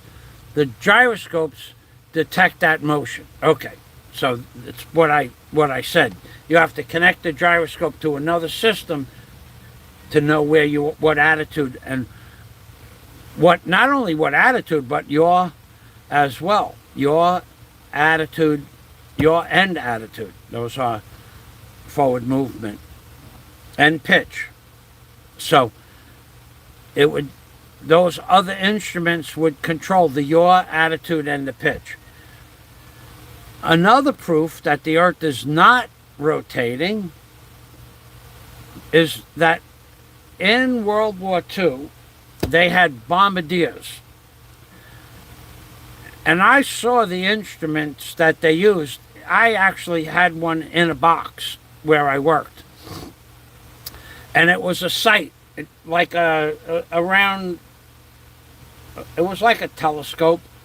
And they used these instruments on the B-52 bombers. They looked down at the ground, and then they could tell when to drop the bombs. And then they would do that. But if the Earth spun, they would have to take into account 1,000 miles an hour of spinning ball. They would never hit their target. It would have been, it's proven over and over, it would have been impossible for those instruments to hit the target because they couldn't compensate for the Coriolis effect. They didn't have that knowledge to do that. They didn't have computers to so-called compensate, so they dropped those bombs. I think it's called dead reckoning. You look at something and you aim at it and you let them fly. I think it's called dead reckoning. I don't remember. But they could not have possibly hit their targets. It would be impossible. At 25 or 30,000 feet, if they wanted to hit a building, it would be a hit or miss, lucky, no lucky, go, no go. It would not be accuracy. There would be no accuracy. So that also proves there's no spinning ball. Bill says that the system that's connected to the gimbals, is connected to a servo system to keep it pointing in a fixed direction or orientation in space. Yes, I agree. It's not a curvature tool. So it keeps the gyroscopes. It don't matter what you do to a gyroscope. Gyroscope spinning, and you take the front of it and go like that, let it go. It goes back to exactly where it was. And again, no one knows why. Even people that build gyroscopes, people that write about gyroscopes, people that sell gyroscopes, people that put gyroscopes in planes and helicopters and ships and submarines, they don't know why a gyroscope maintains its original spin-up point. They don't know why, but they just know it does it. That's true.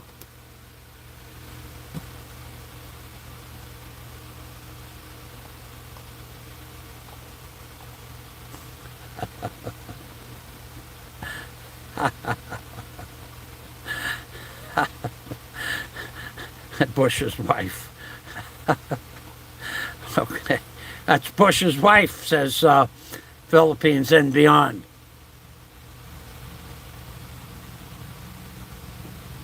Okay. So let's get past Bush's wife. Okay, so Louis Pagan Ponce has a link here. Let's click that. See where that brings us.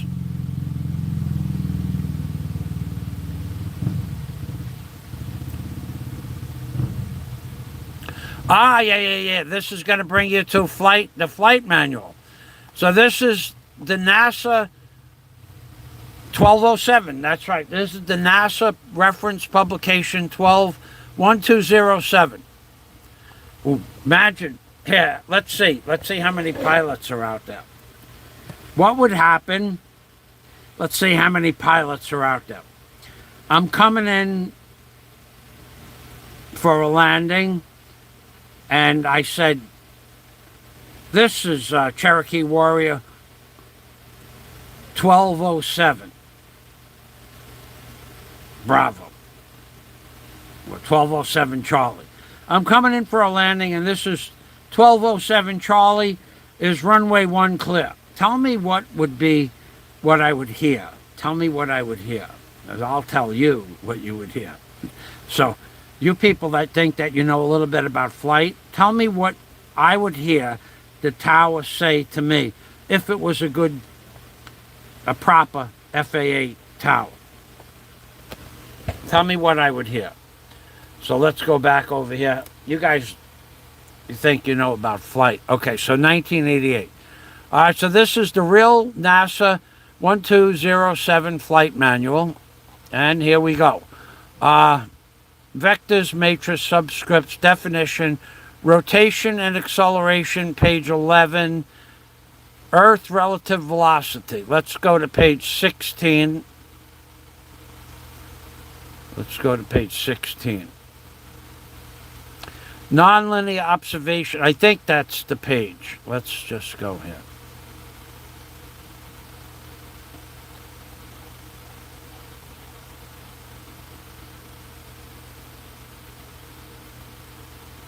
No, that's not it. These are the velocity vectors that you would use in flight. But all right, so linear models, aircraft dynamics, models of. Okay. The need for linear models of aircraft for analysis of vehicle dynamics and control law design is well known. These models are widely used not for computer applications, but for quick approximations and desk calculations. Where the use of these models is well understood and well documented, their derivation is not. The lack of documentation and occasionally the understanding and derivation of linear models is a hindrance to communicate training and application. Here we are. This is the paragraph I was looking for. The report details the development of linear model. The report details.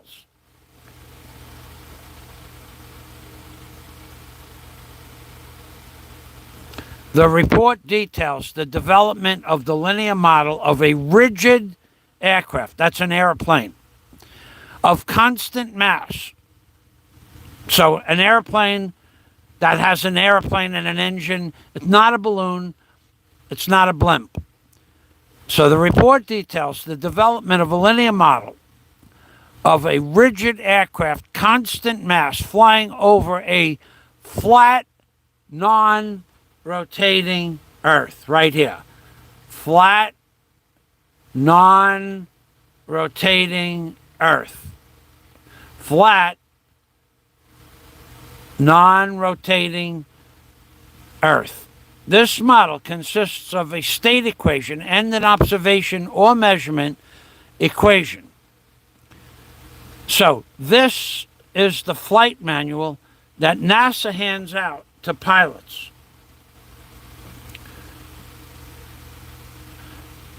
TH, you and I are pretty much done. You need to watch that video I posted the link for the let's get you that link. And when you have watched this video 2 or 3 times, you're not listening. You have your own opinion, and to me, your opinion means nothing. So, you know nothing about flight. You know nothing about flight instrumentation. Here I am giving you the flight manual from NASA, and still you refuse, and you want to talk about something else. So you are no longer relevant in this conversation because you keep going backwards. We're going forwards here.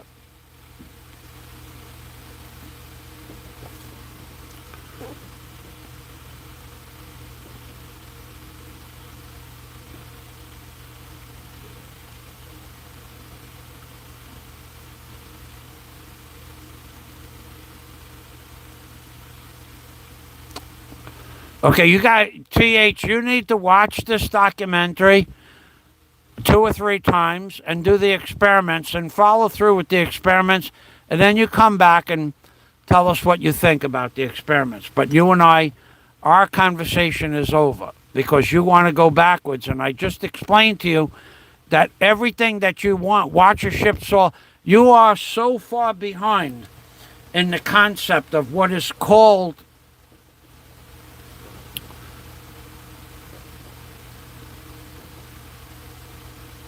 not parallax, what is called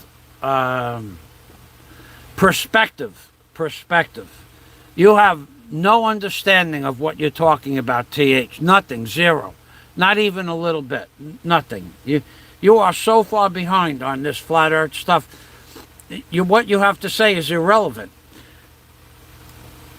What you're talking about is called, you don't even know what it is you're talking about. That's what's funny about TH. You are talking about something called perspective. If you look down a railroad tracks, the tracks will come together. That's called perspective. The same thing happens of a ship over the sunset. We're done, TH. You can leave 100 more comments. I won't remove any of them. You and I are done for today. Let me know when you watch the video I posted 3 times. Learn something about perspective.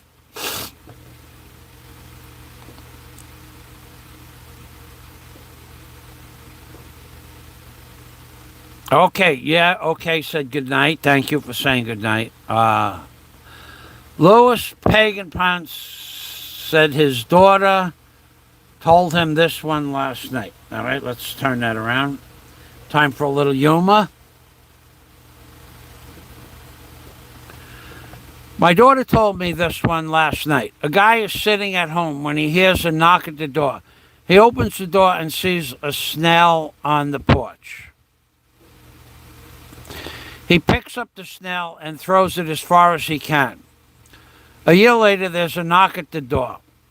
He opens the door and sees the same snail. The snail says, "What was that all about?"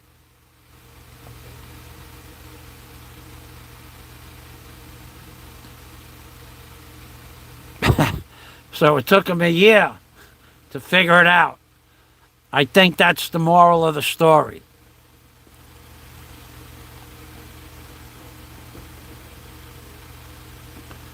So Mike Dowdy has given us Philippines blogging information. Maybe the donut eating machine can talk about this because that's where he's supposed to live, I think. If there's still any pastries left by the time he gets to the Philippines, they might have a completely different thing you eat by the time he gets there. It ran aground in Romblon, headed toward Iloilo from Batangas. 800,000 gallons of fuel on board, 500-meter sheen on the water so far. Lots of good diving.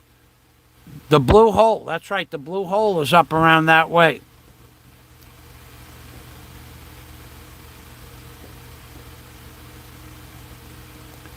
Can I? Yeah, I think I can. Change the temperature of the weather bar. Right here. Uh,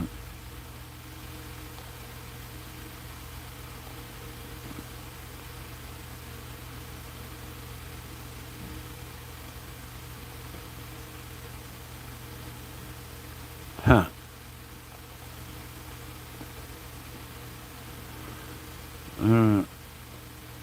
I forgot how to do it.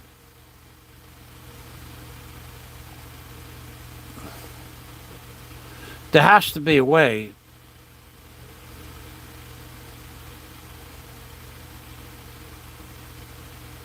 No, you figure it out. Let me know. I'll do it for you. Okay? Taking away from my flat earth stuff here. There used to be a button you push Fahrenheit or not Fahrenheit. Now you got me to a blank screen. That's nice.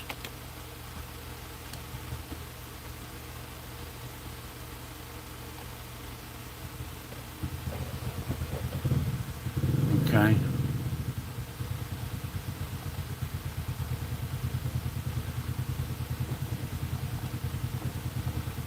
Okay, so here we are.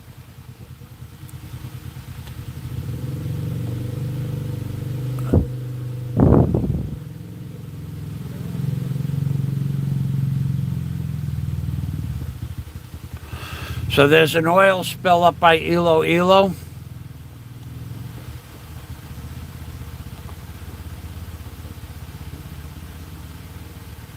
Yeah, okay, so let's see what else we have here.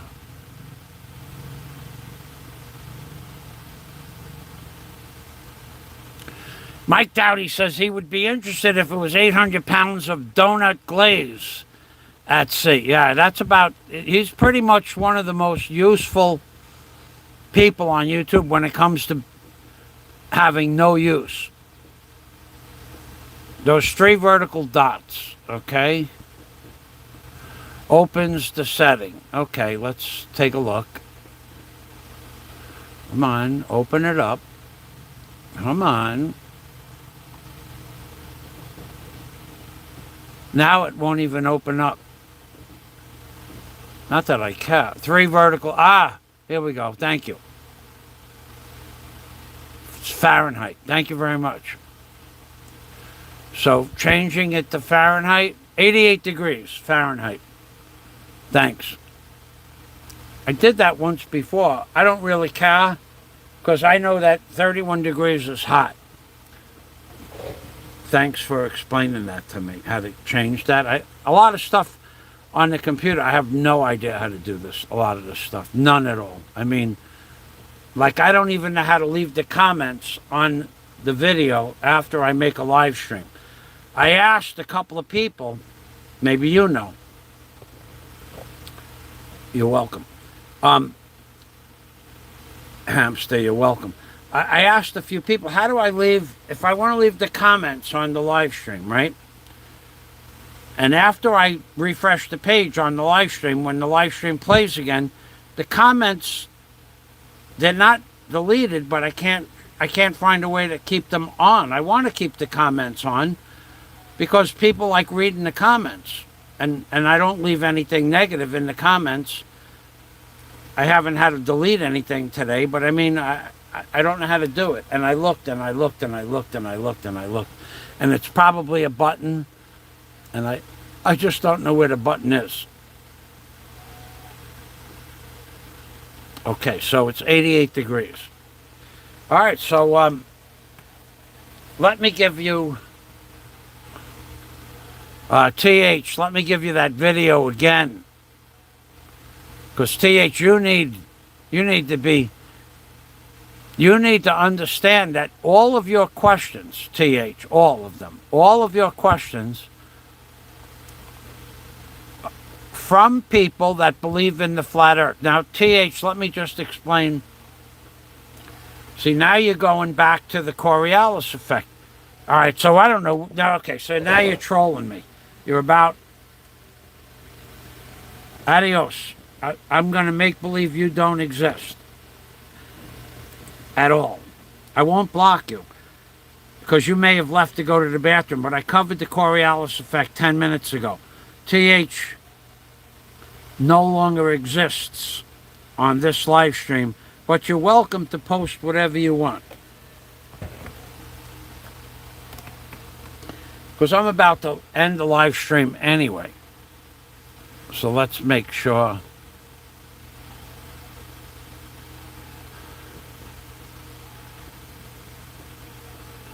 Now here's a worthless. Here's some worthless content right here, which has nothing to do with the Philippines. Nothing at all. Talk about Philippines bloggers, yes. Degrade Philippines bloggers, yes. Talk negative about Philippines bloggers' girlfriends, yes. Talk about the Philippines, no. This fella here, Aloe, he's made more videos about the Philippines than most Philippines bloggers. And he's only here for a few months a year. Although now he's in South Korea doing none other than 7-Eleven beer commercials and donut shops. Talking about donuts. I'll see if you can get yourself into one of those old churches or the old, maybe the Capitol building of South Korea. I'd like to see the architecture in those buildings. Why you're not doing that, I don't know. I don't know. I have no idea. I thought you would be more interested in the architecture of a 200-year-old building than what beer is in a 7-Eleven. I was mistaken about that.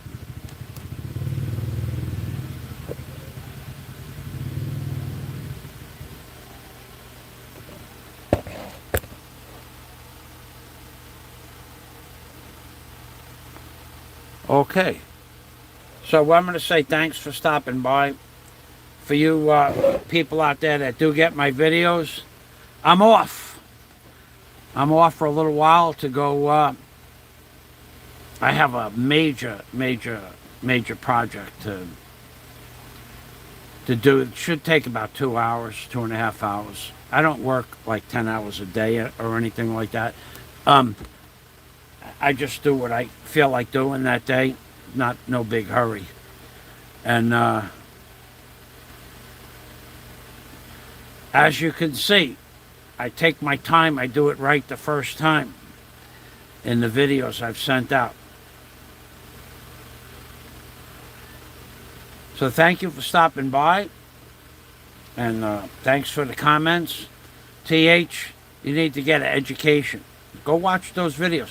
Don't come back without watching the videos, please. Watch. And there was a guy, suppose the guy that builds laboratories. He was going to prove that the Earth is not flat, but he never did that. He's not coming on my channel.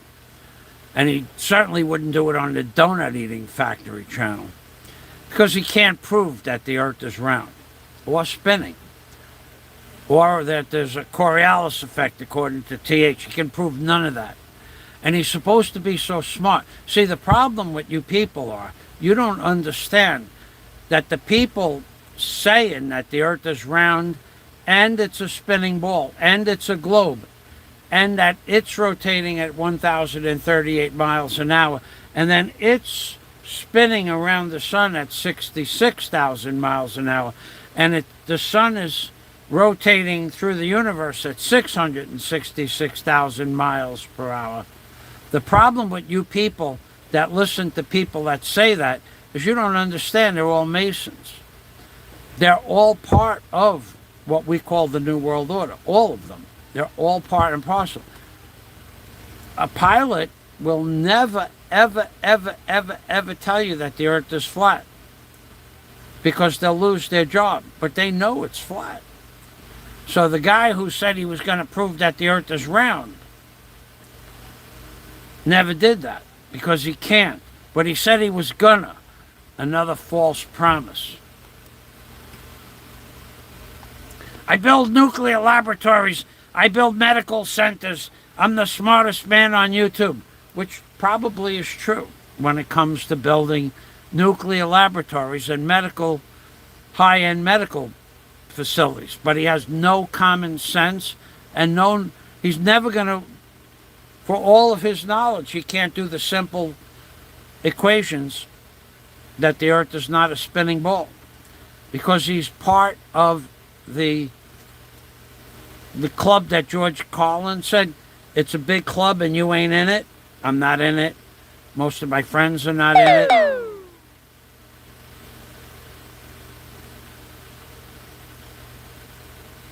My shareable data on Smart has expired. That's a gimmick. Boy, that is a gimmick. That Smart and Globe, they're taking your money for nothing. Taking money for nothing. You load your phone in case you have a blackout so you can, or you have to go to the city. And they give you a week of a load. But if you don't, even if you never even turn it on, which I did turn it on, they still take your load at the end of 7 days with no notice. So it's not like they say you have 1 hour before your load expires. No. They just say your load has expired. Now, they could keep that load in the phone for 100 years. It wouldn't cost them a penny.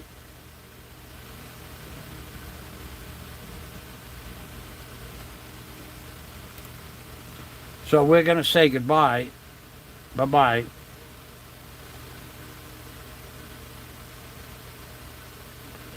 I'm Pink Permy, which of course means take care always, from the Philippines, baby. Bye-bye for now. And remember, the Earth is flat. No matter how many comments, no matter how many people say they're going to prove it's not flat, no one has ever proved it's a spinning ball. There's more proof to prove the Earth is not. The NASA manual that I just gave you the link for. I forgot what page that was.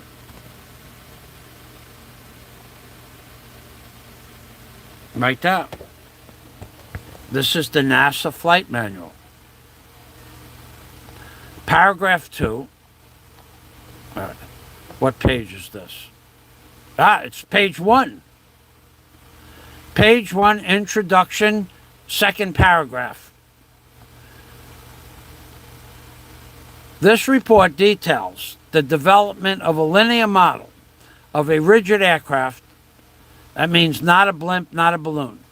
Constant mass flying over a flat, non-rotating Earth. That's how NASA trains its pilots. Get that through your head, that even NASA knows that it's a flat, non-rotating Earth. How many more ways? See, this is the problem with you globe people that believe the Earth is a spinning ball. So for the fool that said he was going to prove the Earth is rotating and not flat, that builds nuclear laboratories and chemical plants and designs laboratories for doctors, he hasn't done that. He hasn't done that. Why hasn't he? Because he can't, although he said he was. I'm Pink Permy from the Philippines, baby. Bye-bye for now.